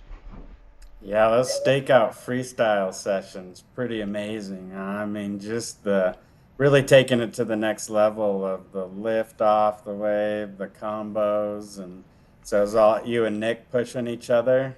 Yeah, I mean, it all starts somewhere, like growing up, it was like Anthony Yap, Patrick Camlin, Mother Long, Rush, Dustin, like there's all these people that were, Joel, Nick together, like, there's all these people really pushing the big wave surfing, and there's a lot of combos and things that, I mean, Mother Long was doing like, clean blunt helixes on minibus, in a pocket rocket, so like it's not like at the time doing a lot of groundbreaking things, but what was really exciting about that 2013 spring was like the first spring I got like the air screw air screw combo, and then a lot of triple combos or some like quad combos. So it was a really exciting spring where Nick and I together, he was doing like bread and butter air screws, so it was like this really exciting feeling of like, oh, we're actually able to combine more tricks together than we thought, and like how many tricks can come together. It's not quite like a double backflip like Travis Pastrana or something, but it's like, it was just exciting to see that there might be more tricks that can come together if you just figure out the technique. And even just like our air screw to clean blunt combos and things like that, we're getting a lot more dialed. And it was just rather than single tricks, like I think we didn't even put any single tricks in the edit because we were just doing so many 2, 3, 4 combos, and now it's just really exciting to kind of, you could actually kind of like gymnastics or trampoline work or things like tricking and things on the ground, you could actually think like, oh, can we combine this into this and then start working on it, rather than I hope I get a big air screw today or something like that, which is always satisfying too. But that was a really, really exciting progressive spring for sure. And that was like a lot of that part of that kind of tension in the competing, right? Is like YGP generation, yourselves were like, we want to do this. Like, this is where we want to compete on these ways where we can progress the sport. And meanwhile, whatever, the freestyle committee's holding it in little holes. And yeah, I remember that kind of tension. And if they'd just gone like the surf tour was like, all right, we're going to go do the dream tour. We're going to, even it doesn't matter if it's the most remote, shitty place to hold a surf event, we're going to go there and hold it at these places. And they didn't start doing that. Their tour was kind of dying, and they started doing that like in the late 90s and kind of revitalized it. Yeah, no, it's definitely, I mean, each avenue has its the star players as well as kind of its benefits for the sport. Like no discipline has its is the everything it needs to be, and not ever like all of them benefit the sport in some way. It all comes together some way, and a huge part of where the skills that I have, regardless of whether or not running big waterfalls or running hard white water or being confident to run these like complicated like puzzle rapids, come from taking the time to do freestyle in these small features, or the big waves, the like it all come together, because I definitely would be nowhere close to where I feel confident when it comes to big waterfalls, big white water, and the features I get to surf. I feel confident surfing out of things like that. I wouldn't have any of that if it wasn't for doing freestyle growing up. My dad making me do, hand surfing featured without a paddle. Now I feel more confident without a hand roll, or, messing around with half a paddle. So it all comes together somehow. And I think that although these days the waterfalls and big white water and all that just looks, more exciting on socials, and it's a little easier to get, people to kind of stop their scrolling, there's a lot of skills that come through freestyle, particularly, that I think that it's just, if you don't have those, uh, there's just challenges that you won't be able to handle quite as well, particularly in like big whitewater and things like that. So I'm super grateful that I didn't try to turn away from doing so much of that freestyle growing up and never left it. Just found a combination of doing both. Yeah, now the first freestyle surge, basically when you were 4 and moved in the RV the first time, that people just playboating so much just progressed everything else hugely, right? You just get Yeah, so much better, so much comfortable in all these different situations and upside down and everything. yeah, 100%. Yeah, it all comes together somehow. And I think there's a lot of if you never did any freestyle and you only did downriver right now, you might not feel as comfortable surfing out of a feature. You might not know what features are possible to surf out of or what side to go. There's, you know, getting more comfortable being upside down, all those things, hand surfing, things like that. There's a lot of things that come from it for sure.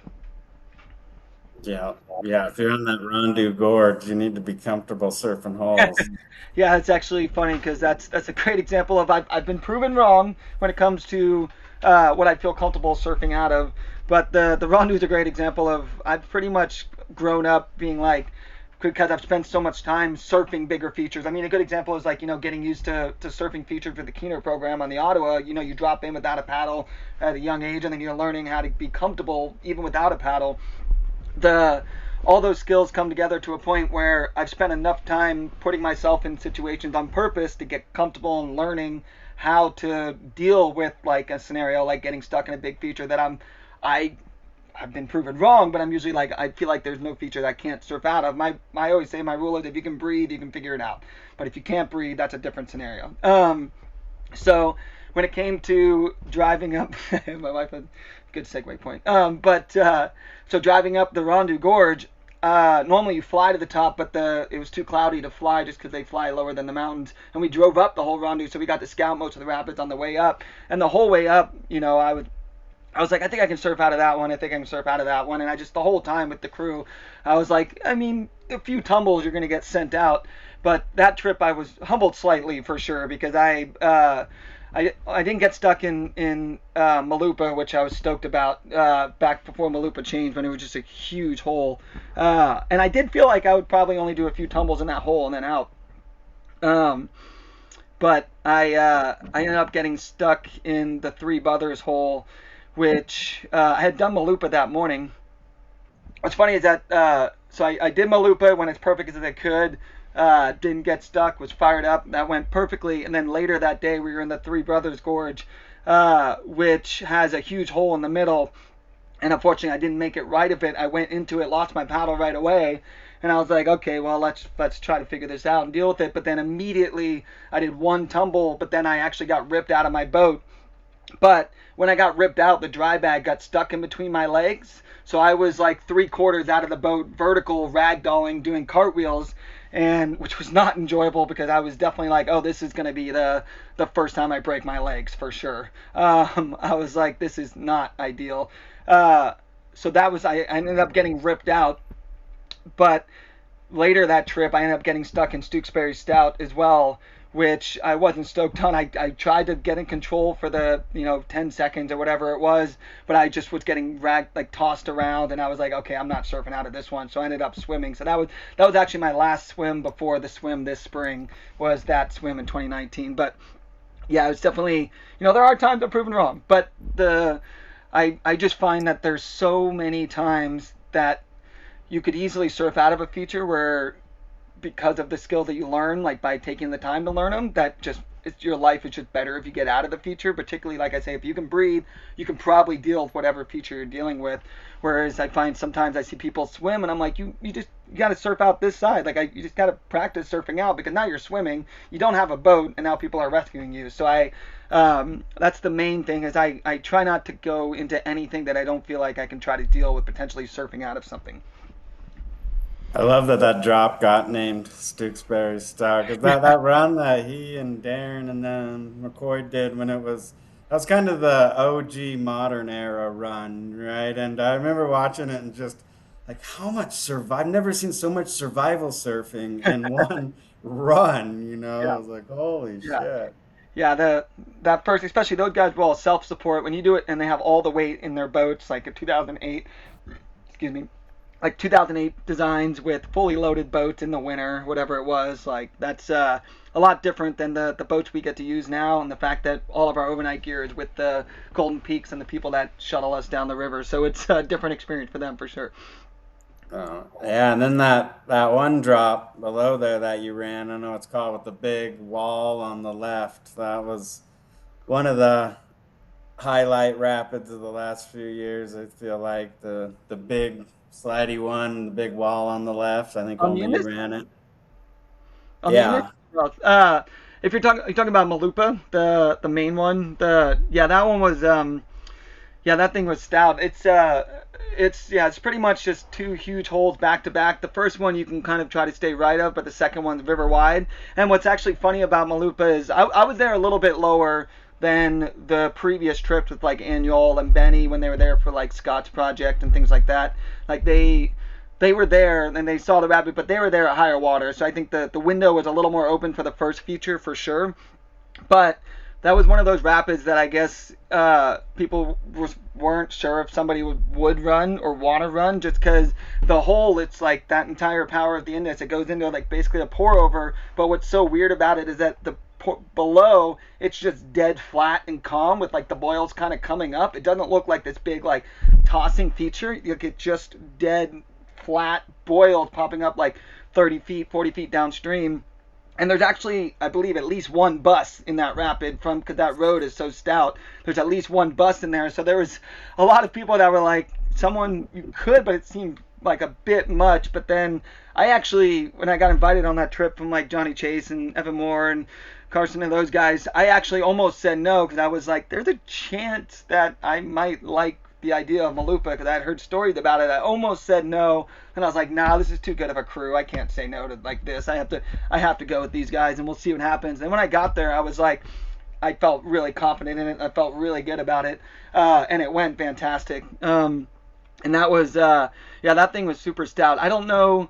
Unfortunately, it's not there anymore. The flood like 3 years ago. It's still huge. It's still a big rapid, but the bottom hole, the features blew out.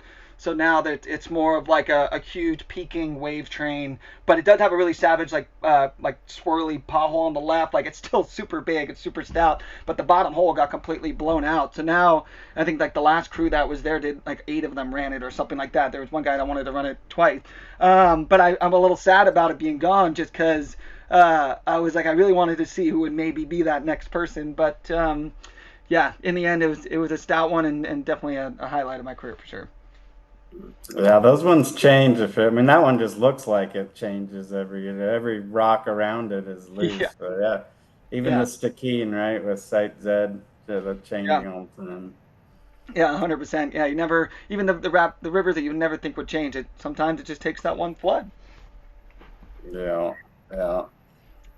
And yeah, on the YouTube, how'd that Rio Clara one get 10 million views? Couldn't tell you. I don't. I actually. What's funny is that one. What's I. So that was before I even started monetizing. So that was again just kind of like just putting videos up, having fun with it, trying different things. But that was because we were locked down over COVID. Spent 5 months on the ranch with the family, not seeing anybody else, and I wasn't really getting much new content. And the main reason for that is we had 3 months before we had the production Antics 2, but we were waiting to launch it. So I was just going out like in the early mornings and getting content and making videos, but I had nothing I could post during the time waiting for the launch. So I just went through all my old hard drives and just started finding everything I could, and I just started making old edits. But what was nice about that is back then I just kind of, I've been, with GoPro for like 13 years or whatever. I go ahead and I just make, I just film with the GoPro. But I'm glad I made that edit because I put it out and it's very cut and dry. It's like we're here and then it's just whitewater, whitewater, whitewater with a few like talking. There's not a lot of like build up. It's just very cut and dry.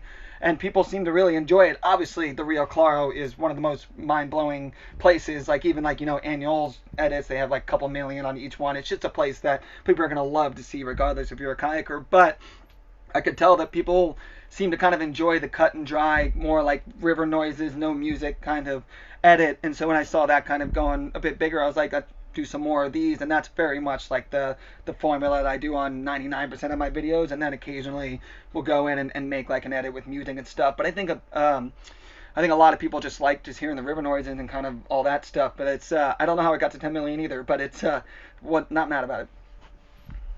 Yeah, no, I think people would like even more of the boring stuff, right? And like you think about these other bloggers, they're just doing boring ass things, but it's like something unique you get to see, or something interested in. I think you film just all kinds of stuff. People like really want to go along for the whole journey. Yeah, no, that's definitely. I think that's a big part of why I really. My dog talking. No, I think that's definitely the thing, is that I think a lot of times people try to throw some music over it, or they try to just do something a little bit more than what the content requires, and sometimes it's like, well, I don't actually like this song, or they're just throwing music over for no reason. And so I think for me, what I like about doing like the cut and dry, like A to B, like a day in the life of, it's very straightforward, it's very easy to digest, and it also allows me to really fill in a lot of the blanks of like, just even if people don't notice it, making sure to show a shot of me finishing the river, getting out and hiking, because it makes it feel concise. Like I definitely noticed a difference where it's like, somebody's in a rapid and then all of a sudden they're back in the parking lot. It was like how much happened in between there. And I think this is going to probably be a bit of an exaggeration using this reference, but like I love movies, and I'm very passionate about movies and things like that. And I think that I like the idea of, even subconsciously, it feels very fluid from point A to point B, even if it's just like a quick little clip of finishing the river or something. So I think that's kind of part of why the videos are a little easier to digest. And then when the time comes, I go for the bigger edits with like the music and the bit more of a story narration and things like that. But what's nice about not trying to do that for each edit is it allows me to do the cut and dry, point A to point B, then I have a lot of energy for when it's time to do something a little bigger. But like, how quickly I put out depends on the time of the year, but the edits I'm putting out, point A to point B, like Bren was doing that with full on edits, like very creative things. And it's just, so I'm not in the same stratosphere when it came to that, for sure. But it's, everyone kind of has their own style. And I just think I try to make it very easy to digest, point A to point B. And then when the time comes, make something with music or something like that. Yeah, getting to the river is such a huge part, right? I mean, think of all the places you've tried to shove your kayak to get to the river. Yeah, yeah, exactly. Yeah, it's all part of it. Yeah, there's a lot of blank spaces in the time frame. It's like everybody wants to see cool kayaking, but if you're a kayaker, you're gonna watch that either way. So might as well show what the rest is happening. Yeah, definitely. No, I think the kayakers love the journey part as much as the action. Was that in the Ottawa rodeo when you met up with Bren? And Hobie was telling me about driving you guys back down from one of those, and it was just he was like, man, Bren, he wanted to beat Dane so bad, I mean, made me think just like, well, Dane really needs that, he needs that second person that's just wanting to beat him so bad. Did it kind of Yeah. natural when you guys connected?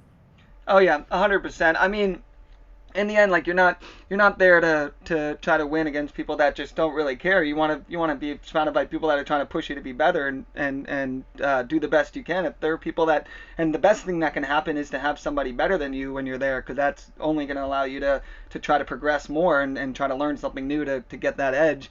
But yeah, well, I mean, Brendan and we saw each other in 2011, 2012, but he spent a lot more time back in the UK around that time. He did a lot of traveling with the Dempshits crew, like for those next few years. So we saw each other around, like, we hung out and things like that.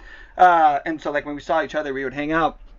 But it wasn't until 2016 so like I already knew Bren, and like I said, I knew Caleb, from like my whole life. And those guys had been paddling a little more, but then Adrian Mattern, he had done some paddling with Bren the previous season. So, and I knew I had met him before, but I hadn't really paddled with him. But it was I just got to join the trip with the three of them to go spend like a month and a half in Chile. And when we were all there, we were, obviously a similar age, all within a year of each other. And Brent and Adrian had already kind of started making Sen, like they already had like a logo and things like that. But the four of us, we just realized that we're all very like-minded when it comes to, we just really want to go kayaking all these cool places and make as much amazing content as possible, because like Caleb's already a photographer, Brent, Adrian, and I, we all can do both, like, and so can Caleb. But like, we all just kind of already were passionate media-wise, and we realized that we were very like-minded. But the main thing as well is when we were all there, we got to run a lot of really good waterfalls in whitewater, and we realized not only do we want to create the best content possible, but we're very like-minded on how to work well together in terms of like being safe. Like we always did well when it came to safety. We always talked through some concerns. We even like talked each other out of maybe doing something, not out of doing something, but talked through some concern, which made us not want to run something. So we realized that we work really well together in so many ways. It wasn't just like the four of us got together and we're going to send every savage thing we come across. We realized that we have a really good skill set together to help keep each other safe, but also make the best content possible along the way, which in turn, that's really what turned into Sen. But from that allowed us to all support each other on our trips, but elsewhere to be able to just go kayaking as much as we wanted, and best case scenario is going kayaking together. Yeah, and it was really like, all right, there's a new generation here, and it was so sweet to see. It was like the first break from kind of the YVP generation or Annual and Benny and Rush and Tyler and everybody, to be like, oh, hell yeah, there's a new generation here. Yeah, no, we were just stoked to just be so like-minded and work so well together and have so much fun together. And no, I mean, even whether it's learning from each other, sponsors, supporting each other, whatever it is, that's a big part of, even just from 2016 and now, a big part of what I was able to do. A lot of the things I got to do and learn, a lot of the things I got to learn. And yeah, super grateful for. And we're still here, and we're still remembering Brent every day, and still trying to keep Send alive, and keep doing what our main goal was for him. And yeah, no, it's definitely it's not the same without him, but it's he just wanted to be able to go kayaking as much as possible for the rest of his life, and that's what he got to do. Yeah, yeah, it's one thing to lose someone that's a friend or family member or something, but when it's like that's who you do stuff with, and now Yeah, that person's not there, it's a yeah, huge, huge yeah. No, loss. it's definitely. I mean, in the end, it's everybody can go different directions. You get older, whether you move somewhere else, you have a different idea of what it looks like in 10, 15 years when you don't want to run 100 footers and things like that. But I think what was so exciting about being friends with him and the places we got to go is he was just truly cultivating a career that he just wanted to be able to go kayaking forever. He might not run big waterfalls forever, but he would definitely, kayaking was going to be what he was doing. But what was really cool as well is he was just like a genius in so many ways, creating so many different avenues on how he can be beneficial to the sport and beneficial for himself to be able to go do all these things, whether designing or his skills with Illustrator to help design the shoes he made or things like that. So it's this incredible, multi-skill set person, incredibly creative when it came to things like editing and YouTube and things like that. But his ability to be able to spend so much time focusing on giving it back as well, starting the Park Jam in the UK and things like that. Like, just he really wanted to make sure that regardless of where he was down the line, what he wanted to do, that everybody was getting something out of that as well, like focusing on the next generation and things like that. So the amount of things he had the energy for to put together and cultivate was truly inspiring, and I learned a lot from him for sure. Yeah, his stoke was literally important for the Yeah, sport, yeah, and it was super noticeable yeah, when it left.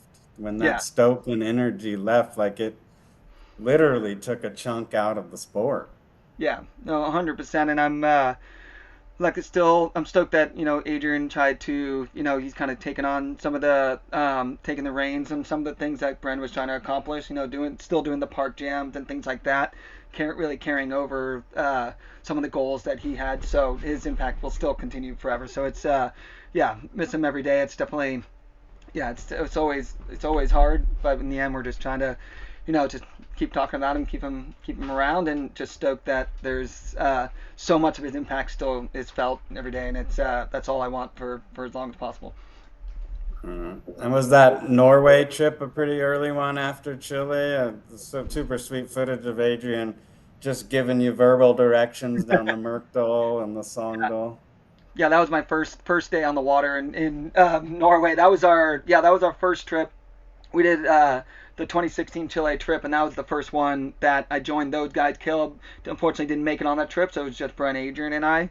And that was just another kind of one of the same trips, just motivated to go do the best kayaking possible and get the best content while we're at it.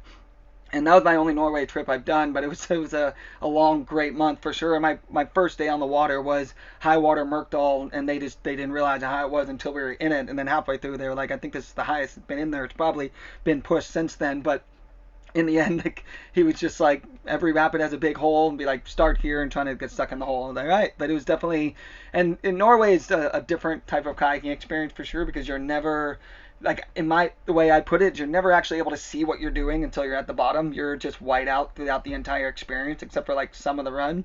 So for me, that was that first experience of, I'm white out through half of this run, and I know there's a big hole at the bottom, so you just hope for the best. But it was a fantastic trip for sure. Yeah, that Murkdal about ended Tyler at 15 years old. One of those holes. That's Yeah, that's savage. That's a young age to be going to shred down there back then. That's for sure. I've never seen For that some video. reason, that one always seems like this dark foreboding one, whereas the Songdol always seems like bright and sunny. I don't know. Yeah, that's a good comparison. The Mercdal, you like locked into the canyon. The Songdal is just an absolute gift of a hour long run or whatever it is. It's that thing to yeah, that thing to gift for sure. Mm.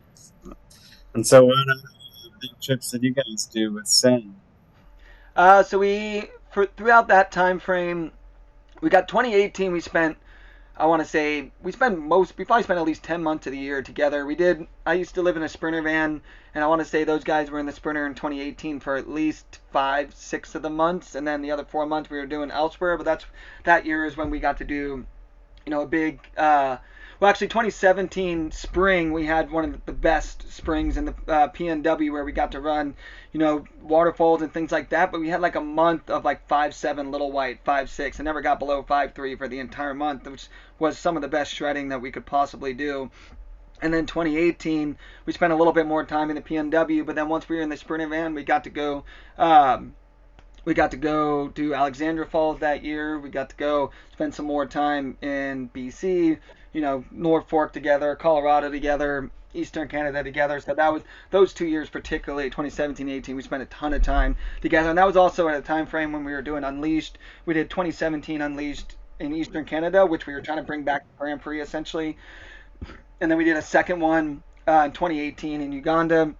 It was going to be the last year that you could paddle the Nile, like Nile Special, and be at the Hairy Lemon and things like that.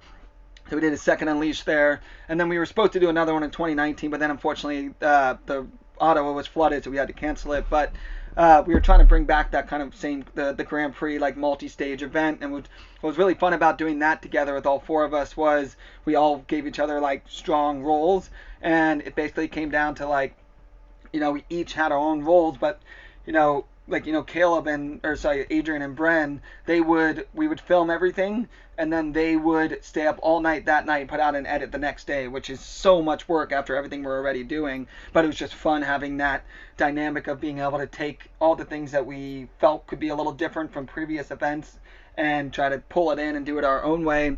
And we would have loved to have continued to do that. And then when COVID hit, everyone kind of had to change their perspective on what they were looking to do. And then by the time we came back in 2021, we all had kind of different goals, and that felt like an event a bit much to take on. But getting the opportunity to do those few Unleashed with those guys was amazing as well. We got to do another one in 2019, but again, a very flooded year, so it's a little different. But just getting all these different experiences with these guys, whether the trips, the kayaking, the media, even running events, has always been super awesome.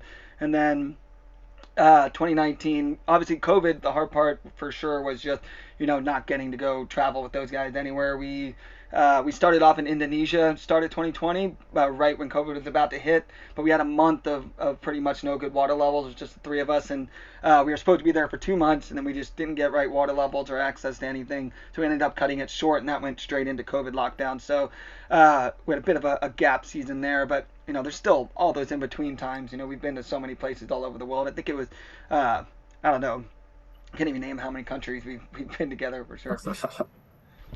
Yeah, it's endless. Yeah. At the Harry Lemon since 12, till it went under the lake. Yeah, the Harry Lemon. Yeah, that's a sad one. Every time I come across content of that's not being able to live on an island below the best freestyle wave in the world. It's just not the same. No, a lot of them start to get flooded for sure. Yeah, yeah. I mean, it's weird seeing the progression on the Nile where we got to see Bujagali get dammed, and the second one, and then getting to see the Harry Lemon and everything. We were actually there when the Harry Lemon was going underwater, so I actually missed my last chance to surf Nile Special by 12 hours. Emily had gotten there a day before. I flew in to try to get 1 or 2 last days because they were finishing up the dam, and they were obviously like closing the gates to start backing up the reservoir, and we were there, and the river went up maybe a half inch, and that flooded out Nile Special because waves like that are just so finicky. And we were there for 2 weeks, and each day the river would get a little higher and higher. So we actually saw the progression of that like lake forming and Harry Lemon going underwater and things like that. But the craziest experience about the whole thing was you think about all these big animals. Like we rescued a few monkeys to get put into a sanctuary because if they had gone into the villages they would be killed and eaten by the villagers. So we rescued a few monkeys to bring to a sanctuary. But while we were doing that, one thing never occurred to us, and it never occurred to me, is all the insects and bugs that are in the ground also trying to survive. So like there'd be a little piece of the Harry Lemon building left, and there'd be a ball of like spiders and centipedes and all these different bugs just trying to survive. And if you by accident touched like one blade of grass, you would just get swarmed by all these bugs. It was a different experience in a lot of ways for sure. But yeah, missed that place insanely. And the Nile Special is my wave skills, my ability where I feel like I'm at now on waves, I would not have gotten without Nile Special because my first trip was 2006. It was 12. Was really working on doing things there, but that's where I first learned how to do air screw combos. But on top of that, it's just the ability to all day, every day surf for like 5 hours on one of the best waves and learn skills there. That's a big part of where I've gotten to when it comes to wave boating. Is without Nile Special, it definitely wouldn't be the same for sure. And so imagine growing up there in Tennessee, then just in the community, the Green River race was always kind of this pedestal thing for you. Do you remember kind of how for your first race on that? Yeah, like you said, a main reason why the Green Race was always in the back of my mind was just simply the LVM every year watching the Green Race, but then also had the boater cross at the same time from below Gorilla down. So it was always there. My first time running, I don't remember how many times I would have walked in to watch it. My dad, I believe he raced maybe twice, but he definitely once. 2006, he did short boat and won. But that was the first year I ran it. Actually, no, 2005 is the first time I ran the green when I was 11 with Jez from Australia. I was going to a kids camp, and he took me to go do a lap. And I didn't run all the big ones, but I ran some of the green. And then 2006, I ran Gorilla for the first time. I didn't run the notch, but my dad still launched me in below the notch, and I did Gorilla for my first time. Then, of course, I was in a Hero, and I was probably 40 pounds, so of course I get stuck in speed trap because there's no way I was making it through at that weight. But surfed out, and everything was fine. And then I didn't actually run the full green my first time until 2008. And then the next year is the first year that I actually raced. So 2009, and I got 8th in short boat. And then 2010 is the first year I started racing in longboat. And 2010, 11, I just got like 8th or 9th, like right around there. Nothing crazy, just wasn't fast in that sense yet. But then 2012, when we had a high water year, I got 2nd behind Mike Dawson. And I got like a 4:15, and he had the course record at 4:10. So at the time, it was like really exciting. And I think part of it was I just felt comfortable with the more water for whatever reason. So that allowed me to have the best lines possible. But then 2013 and 2013 onward, it was like, okay, I actually want to try to win this. So 2013 didn't have a good race lap, but I still got, I believe, 2nd. And then 2014, I thought for sure I had the run to win. And then I ended up tying with Isaac Levinson. But they had 4 watches, and they used one of the watches to split the tiebreaker. So I ended up getting 2nd. And then 2015, I felt in a great position to win, but I ended up beatering Go Left and Swix and then I ended up tying with Eric DeGiel. But that year they decided not to break the tie, so we both just shared first place. So I don't count that as my first win. And then 2016 I missed it because I went to go paddle with Rafa in Mexico for his bachelor party, just to go run a bunch of waterfalls and stuff leading up to his wedding. But then 2017 I was back and all fired up, and then I ended up beatering again with the exact same mistakes, and then ended up losing. But I got third, which wasn't the end of the world. But that's the thing about green race, one run a year, and with longboat, it's like one of the most challenging races there is. And then 2018, I finally got the win, and I wasn't like a mind-blowing time or anything. It was like a 4:11 or something like that. But I got to win, and that finally got like the monkey off my back, literally, where it was like, okay, the win is done. Because even from 2014 onward, people kept being like, this is the sub 4 year. Like the course record was set in 2016 with 4:06 and 4:05 with Pat and DeGiel. So I was like, I've always wanted to get the sub 4. But everyone just kept saying this is the year. But I was like, I need to win. Like, at first I want to win the green race. So it took me a long time. But then 2018, finally won. And that was finally when it was like, okay, now I can really kind of figure this out. Let's figure out what it's going to take for sub 4. So that's when I really started, literally created a spreadsheet, downloaded every POV run I could find, my runs, practice, low water, high water, all that. And that's when the obsession really started. And it's sub 4 at the green race is a rough obsession to have because it's still one run a year, and I knew it was going to take that very particular run. 2019, I ended up getting the course record, which was great. Got a 4:04, and I was like, okay, we're making progress. 2020, I was having the run, but then unfortunately I got kind of slowed down by speed trap, got a 4:02. And then in 2021, I beat her and crashed, and I somehow still managed to win 2021, but was not sub 4. It was like 4:12 or something. But like every year I kept like having, I'd do like a dozen laps on each rapid. And the craziest part about the green race was for a long time I thought it was going to be if you just have a smooth run but then nail the four big rapids, you're good. But then I realized after watching a ton of footage and timing, breaking down pretty much every foot of the run, I was like, oh man, this is going to take so much more. It's all the small rapids you don't realize. So I literally, that spreadsheet just kept getting like crazier and crazier. And then 2022 finally made it happen with a 3:58. And that was like immensely satisfying, mainly because it was like, I set goals for myself or things that I'd like to do at some point, but it was one of the few like actual obsessions I had, and it was just so hard waiting one run a year, and you never know what water level it's going to be, and just all the challenges of that race. So it was one of the few like full-on obsessions I had, and to be able to kind of have it pay off and get the 3:58, I was so stoked. Wow, that says a lot about how much you put into that spreadsheet, hitting every rabbit, right? It wasn't just, oh, I'm gonna do it, I want to do it, it's my goal. It was like Yeah. working your ass off towards that goal. Yeah, no, I was trying to get real creative, trying a bunch of different things, but in the end, I was like, well, what scared me is I put together like 4 of the fast, because I separated the race into 3 sections, like put like A, B, C, but then I also broke down each rapid, but I combined the 3 best times over the last like 8 years or whatever, and it was like a 4:02, and I was like, oh, this is so bad. Like, is this how? Like, I was like, do we just need it to be? Because we had gotten sub 4 at like 200%, when it's like 20 inches, but that's not the same, and that's not what it's going to be at the race. So I got concerned for a moment. I was like, oh man, and I thought like maybe I need to make like my own boat or something, because the unlimited was good, but it was fast, but it wasn't always the easiest to stay online. But then when it happened, it was just like such a wave of relief for sure. But yeah, so like sub 4, like we've gotten below 3. We got sub 4 when it was 200%, but that's just not the levels you're gonna have, and mainly because you saved like 30 seconds in the class 2 up top. But in the end, when 2022 came around and I finally got that sub 4 with 3:58, it was an incredible feeling, because that was something I, like I said, obsessed over, and I could just finally like put it to bed, because it was just like when you only get one run a year, it's obsessive and crazy. And then yeah, I was really looking forward to seeing who'd get the sub 4 next, because in the end, it's a if you decide to do it, it is a full-on obsession, but it is really fun. Really just adds another level to that race.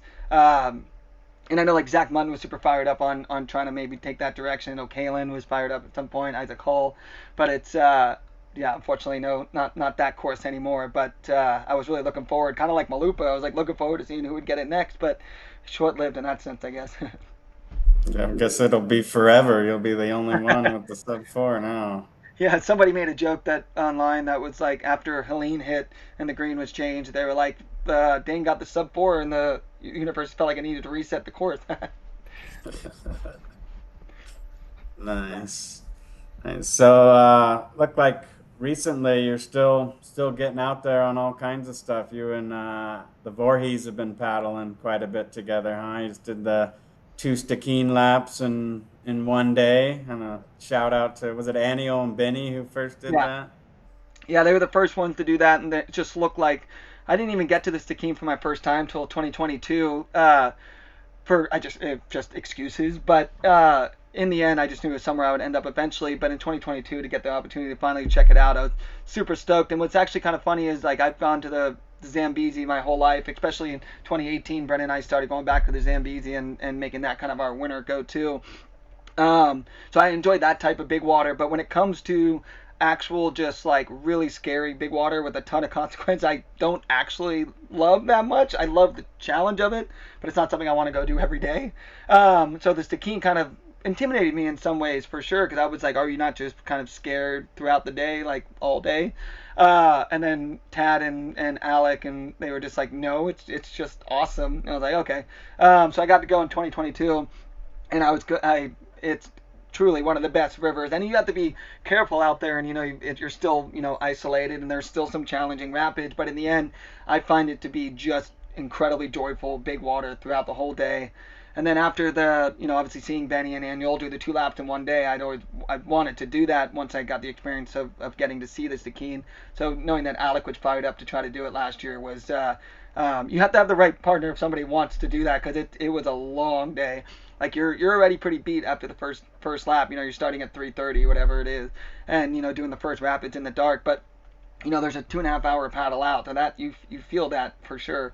And then going back and starting it again, we were exhausted at the end for sure. But it was awesome. I don't know that I would do it again, just because I'd rather just enjoy a nice cruisy one day. But I'm stoked that I had someone that was fired up to do it once. Considering the standard was 3 days for a long time, two in one day is something. Yeah, no, it's definitely it was great. I'm glad we got to do it again though. I'd much rather do a nice cruisy 2 day or just a really fun one day. I mean, it's 6.5 hours, 6 hours each lap, so it's you feel it. Yeah, definitely.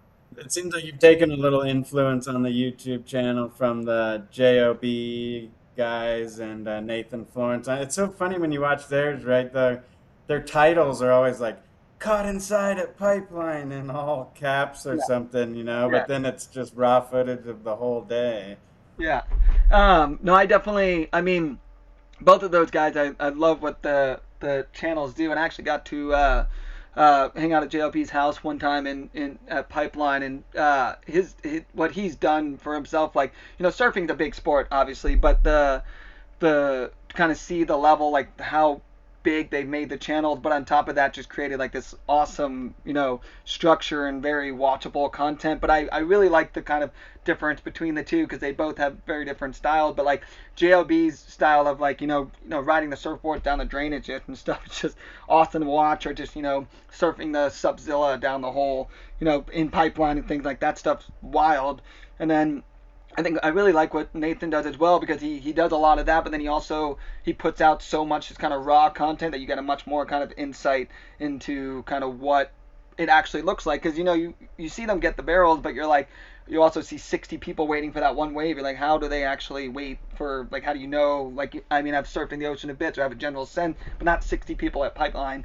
So both of those guys, they just love watching kind of the contrast and just a different way to do it for sure, because it doesn't always have to be the craziest things. You just have to kind of know what you want people to see, or kind of stuff you want to put out. But I've always loved watching those guys' channels for sure. Yeah, JOB really pioneered it. I remember when he said he wasn't going to do any more of the Red Bull show, his show on Red Bull, and was just going to go YouTube. And I was like, what? Yeah, But then it, that's pretty good, he said. Yeah. It No, goes for to sure. show people like the random stuff, right? The river Yeah. surfing, Yeah. the drainage, well, like that drainage ditch in BC of Yeah. Rush, that gets so many views. It's people Yeah. just, they like it all. Yeah, and I mean, in the end, you don't do that without being a fun personality to watch or know exactly how to tap into that. But I agree, he's been at it for a while, and you know, it's not a fluke. Like the work he puts in and everything he gets out of it is 100% deserved. And it's always the craziest, like the stuff that just getting ripped by a jet ski off the waves. And then, but what's really cool is I like that he didn't, at least from my perspective, the way it feels as a non-surfer is it feels like he still does the surfing. He's not just doing stupid stuff and getting millions of views. Like he still does a lot of the stuff that I think what I enjoy watching him do is actual surfing, pipeline. When the Waimea River is running, things like that. Like I still get to see all of that. So it's like, oh, he's still that pro surfer. But on top of that, he was creative enough to create this whole other avenue to go down as well. I think it's super cool. Yeah, definitely. And I feel like any just new group of young kids, like the next send, like they can just really create it on their own, just like you guys did, right? And just Yeah. put it out there and not have to rely on some production company or anything like that. Just start putting out the content. Yeah, I agree 100%. That's definitely it's a way to make it work. Like it's the structure is there. You got YouTube, you got social media. But you do have to put in the work. You need to get a camera and either be filming others or have others film you. I mean, I 98% of what I post is GoPro, so this is a little ridiculous. But you can't always rely on the GoPro. Like if you want POV and all that is great, but if you actually want the ability to get bigger support, you also need some other, like you need a full picture and not just I'm going to take a few clips POV. And I think that's something that with all of us together have really like pushed each other to make sure we're in a position where again, if we can just get we can have the support to get to where we're going. We can come back with all the photos, videos, edits, logistics, things like that, and the everything is there. And I think it's definitely something that more people can tap into. It. You can be more than just grabbing a few clips. There's a lot of useful skills. Cameras, like you don't need the most badass camera. Even the bare minimum cameras are still plenty high content. You just got to get the content and start shooting, start learning, and there's a way to support yourself. And the greatest part is that if you take the time to kind of learn these skills that come through going kayaking, it'll allow you to then support the brands support you, and then you get to keep kayaking. Like you don't have to have that in between, but you have to be willing to work for it for sure.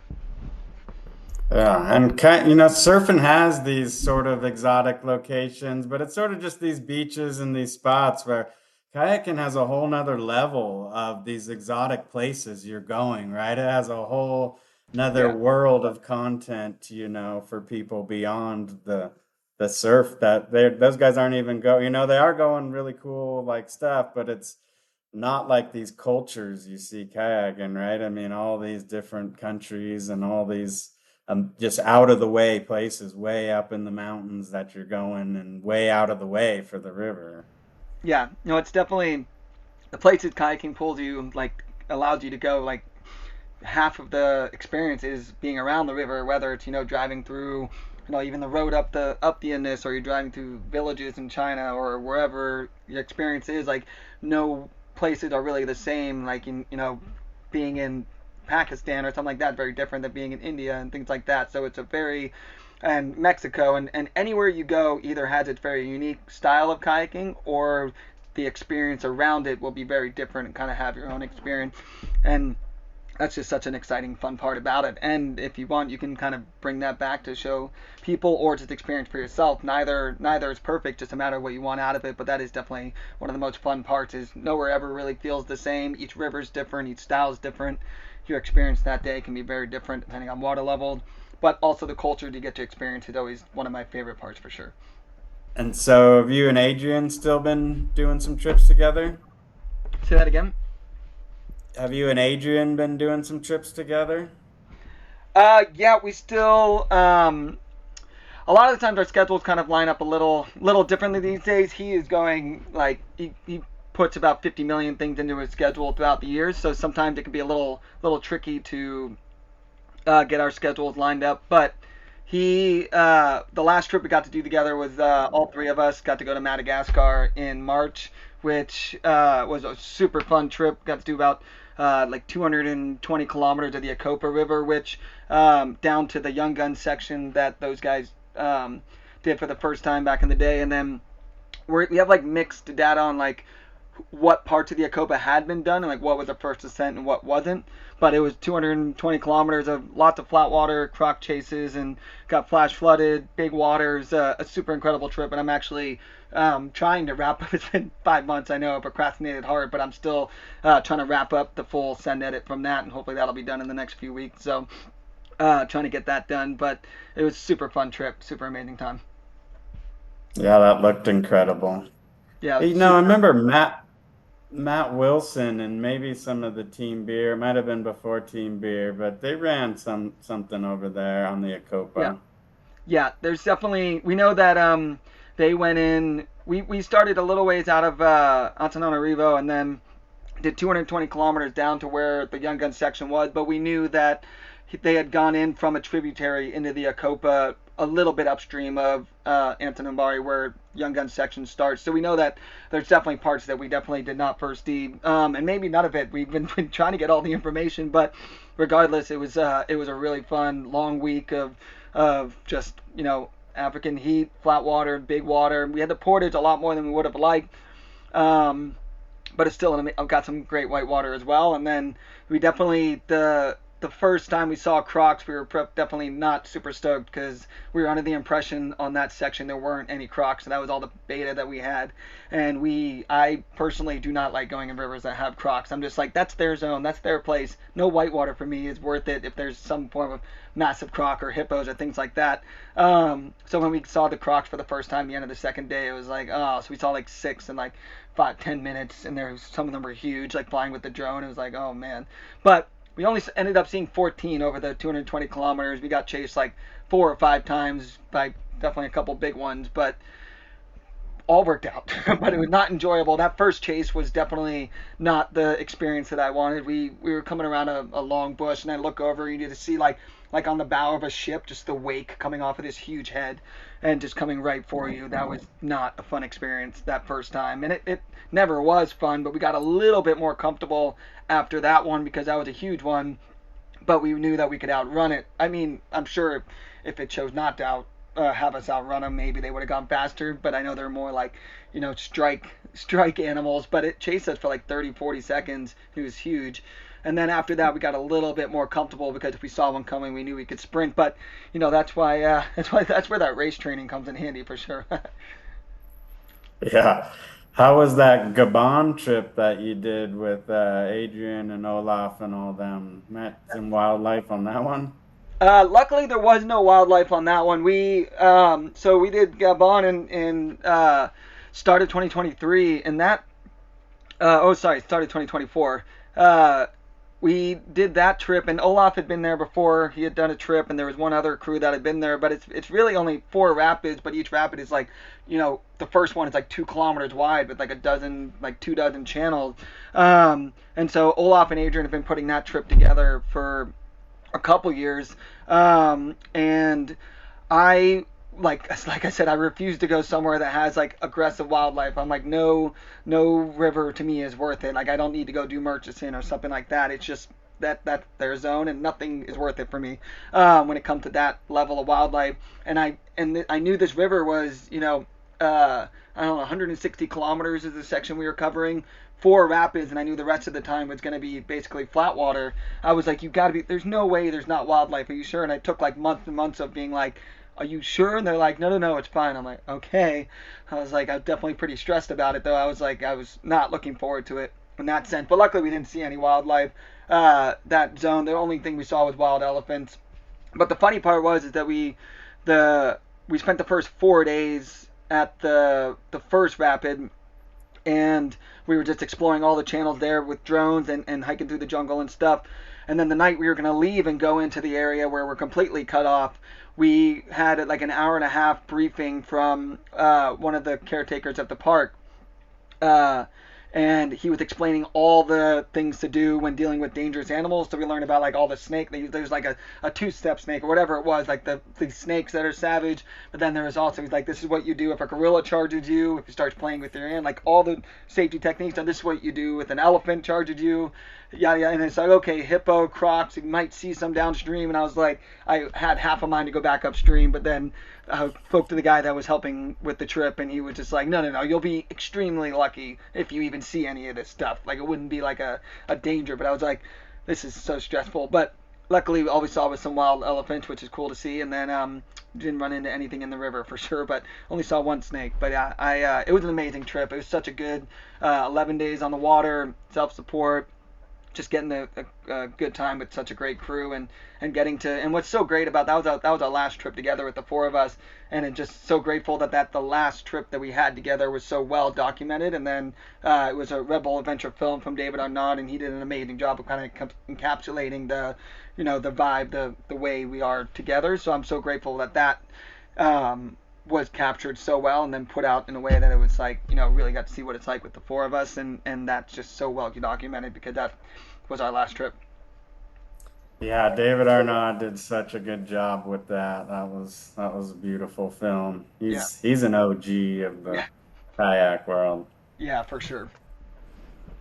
Nice, nice. So you got any obsessions right now that you really want to hit?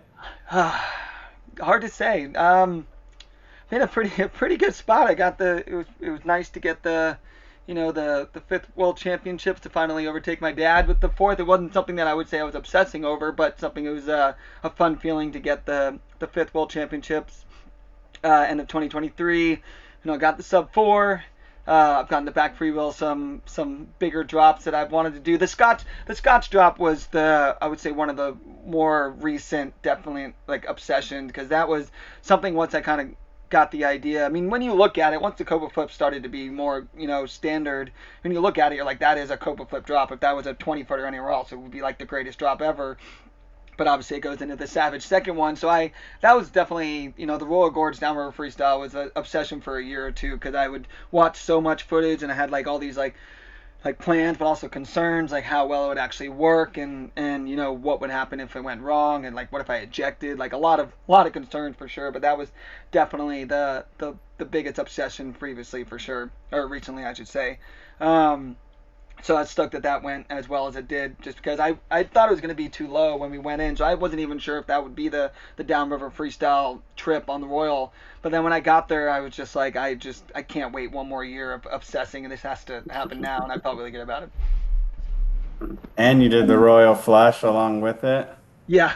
So I got to a back freewheel. Heath wanted to, and then did Scott's, and then that went as good as I could have hoped, and then got Woodbean at the end. So I was able to flush while also doing the downriver freestyle, which was made for a heck of a 2 days. Yeah. Probably the sickest run ever done on that run. Yeah, it's funny because I finished that up, and then the day after that, I had one rest day, and then Bren flew in that night, and I promised him if it stayed above a certain level, I would do a 1 day with him. So I had like a 1 day recovery, and then went straight back in with Bren and took him in for his Royal Flush, and we just bombed. I don't normally like to do stuff like that together with just two people, but I knew the run well enough, I knew the safety points well enough, and I trusted Bren's ability well enough, and our ability to work together to do that. But he did a 1 day Royal Flush. I just filmed him and set safety, set up the drone, set up the cameras, did the whole run. He crushed it. And then, it's 11.5 hours on the water, so it was a long day. But that was, even that week alone was just savage. And then we went into one of the best Cali seasons I've ever had. Nice. Middle Kings, fantasy, all that. Yeah, I haven't actually gone on Middle King since 2021, but that's, that one's such a gem. Don't go running off on your new bride, but got anything in the hopper? Where are we at right now? We're in August. Yeah. Definitely trying to, now that my leg's doing better, definitely trying to think about where I want to go next. Don't want to go start pushing it too soon. Like, at this point, I can kayak what I want. Just have to be careful around the river, not to re-tear my MCL and stuff. But definitely hoping to do something by October. Worst case, definitely like December, around that time frame. Really look for the next trip to do, but just trying to figure out what the other boys' schedules are, but also just trying to kind of feel out when my leg feels like I'm ready to kind of push it on, and just be careful, and just keep recovering. Right on, man. Well, hey, we talked about a little bit at GoPro, but not much. But I have like Adrian coming up. I was gonna chat with, and I was wondering if you'd want to do kind of like three-way with some of the younger generation. If it'll be hard as hell to coordinate, but if we can do like a three-way chat with some of these guys, like Adrian would be perfect. Absolutely. Wonder if you'd want to give that a shot. Absolutely. I mean, I'm always down to have some fun conversations with you and all the other paddlers. So I mean, I'm never mad to sit around and talk about kayaking. That's for sure. Oh yeah, brother. Well, thank you so much, and tell the wife thank you for putting up with it as well. She said you're welcome. Right, babe? How's uh, the body feeling? The body feeling good these days? I mean, you put yourself through a hell of a lot. yeah, I mean, yeah, legs doing good. The fact that my first kayaking injury was a lower half of the body is very very interesting. But yeah, definitely, that injury in May sucked, but the fact that that was my first injury, considering what I've gone through, like I've hurt my ribs, like they stick out. I've had a few muscle things, but the fact that my first injury was on my leg, on my lower half of my body, just getting stuck in a massive hole. I mean, whether it's things like Scotch drop or the big back free rolls or the 100 footers I've done, all 7 of them. Like the fact that it was this long into my career, but also on the lower body is really interesting. But not, I mean, in the end, injuries happen. It was bound to happen at some point with the stuff that I do. But the fact that I got to do so much before my first injury, it was a little easier to digest for sure. Well, I think the fact that you train and work out is a big part of it, right? And I don't, that's a big thing I think people to take away. I think the earlier generations, your dad was always, super fit and doing it, but I think a lot of people didn't think of the sport that way, as like this is something you got to train for, just like it's football or any other sport, But I think you're still keeping yourself in such good shape must be a big contributor.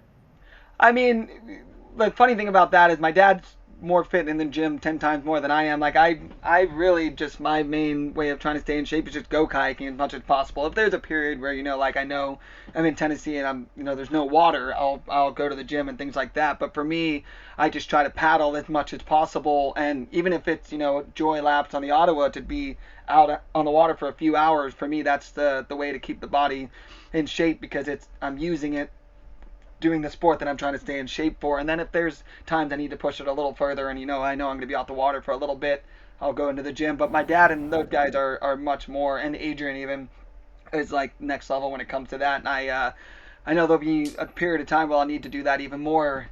But for now, for me, the best way to do it is just go kayaking, regardless of where it is. If I'm not kayaking, I'm trying to head to the next place to kayak. Still, since Yeah, 4 years old, you were heading to the next place to kayak. yeah, exactly. Nothing's changed in that sense. All right, on, man. So appreciate you coming on. Total inspiration to You the too. entire sport, multiple generations. I appreciate that, dude. It's an honor to be here, and stoked. Yeah, always enjoyed watching you growing up, and the stuff you did. And yeah, thanks for having me. I don't rather All take right, care of yourself. talk to you later. Let's coordinate that next one. See ya.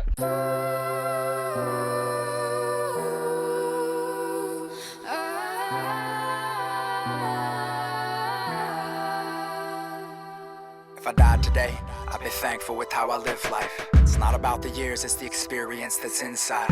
I burn the gift of time, push the days forward. All we are is raindrops, the storm is gorgeous. So I keep my focus on progression, cause your future's only worth it when you spend it on the present. Getting older now, maybe I'm slowing down. Nah, I won't stop till the fire inside is blown out. Ball of flames uncontained, burning straight passion. One life to live, that's my main anthem. Master of the ceremony that I call living. follow ambition. Life's an expedition, and I'm in it like I'm deep in the trenches, searching for some real meaning that could leave an impression. Maybe someday they'll remember when I'm lost in the endless. Either way, each breath invested, I represent it as precious. That's my message till I'm 6 feet below. Right now, though, I'm on some beast mode, free flow. Next level predator, impressive with these metaphors. Swift river rap, y'all are reservoirs. Me, I'm going ever forth, setting course for the promise. See, these people say I got a lot of spirit like an autumn breeze. I breathe in deep, that I set the fear free. To succeed, sometimes you need to bleed for your dreams. One day it all goes away, the body starts to age and the bones, they must break. I can feel the changes, but my time wasn't wasted. I embrace where I'm going, and I know that I can make it. 'Cause I'm willing to go the distance. I got my friends, they're right here with me. We fight to the finish, right to the limit. So you better believe we got a life worth living. 'Cause I'm willing to go the distance. I got my friends, they're right here with me. We fight to the finish, right to the limit. So you better believe we got a life worth living.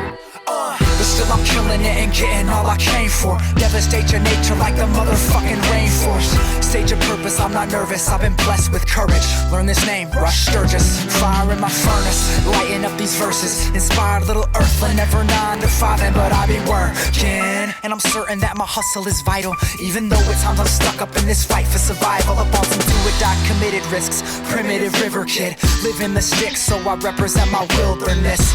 Conditioned as a product of environment, and honestly not stopping till I'm dying out like Mayans did. My empire expansive like trees and branches, rivers, valleys, and canyons, my roots across the planet. Take chances dancing with fate, going hard in the pain. It's hard to maintain when every day the stakes getting raised. But one day it all goes away, the body starts to age and the bones, they must break. I can feel the changes, but my time wasn't wasted. I embrace where I'm going, and I know that I can make it. 'Cause I'm willing to go the distance. I got my friends, they're right here with me. We fight to the finish, right to the limit. So you better believe I got a life worth living. 'Cause I'm willing to go the distance. I got my friends, they're right here with me. We fight to the finish, right to the limit. So you better believe I got a life worth living. And my life, it's all love till the day I'm deceased. My life, live on through these creeks and streets. My life, at peace where the trees can breathe. Far beyond the city streets and the sirens scream. I got a vision, I'm gonna fulfill it till they stick me in the river and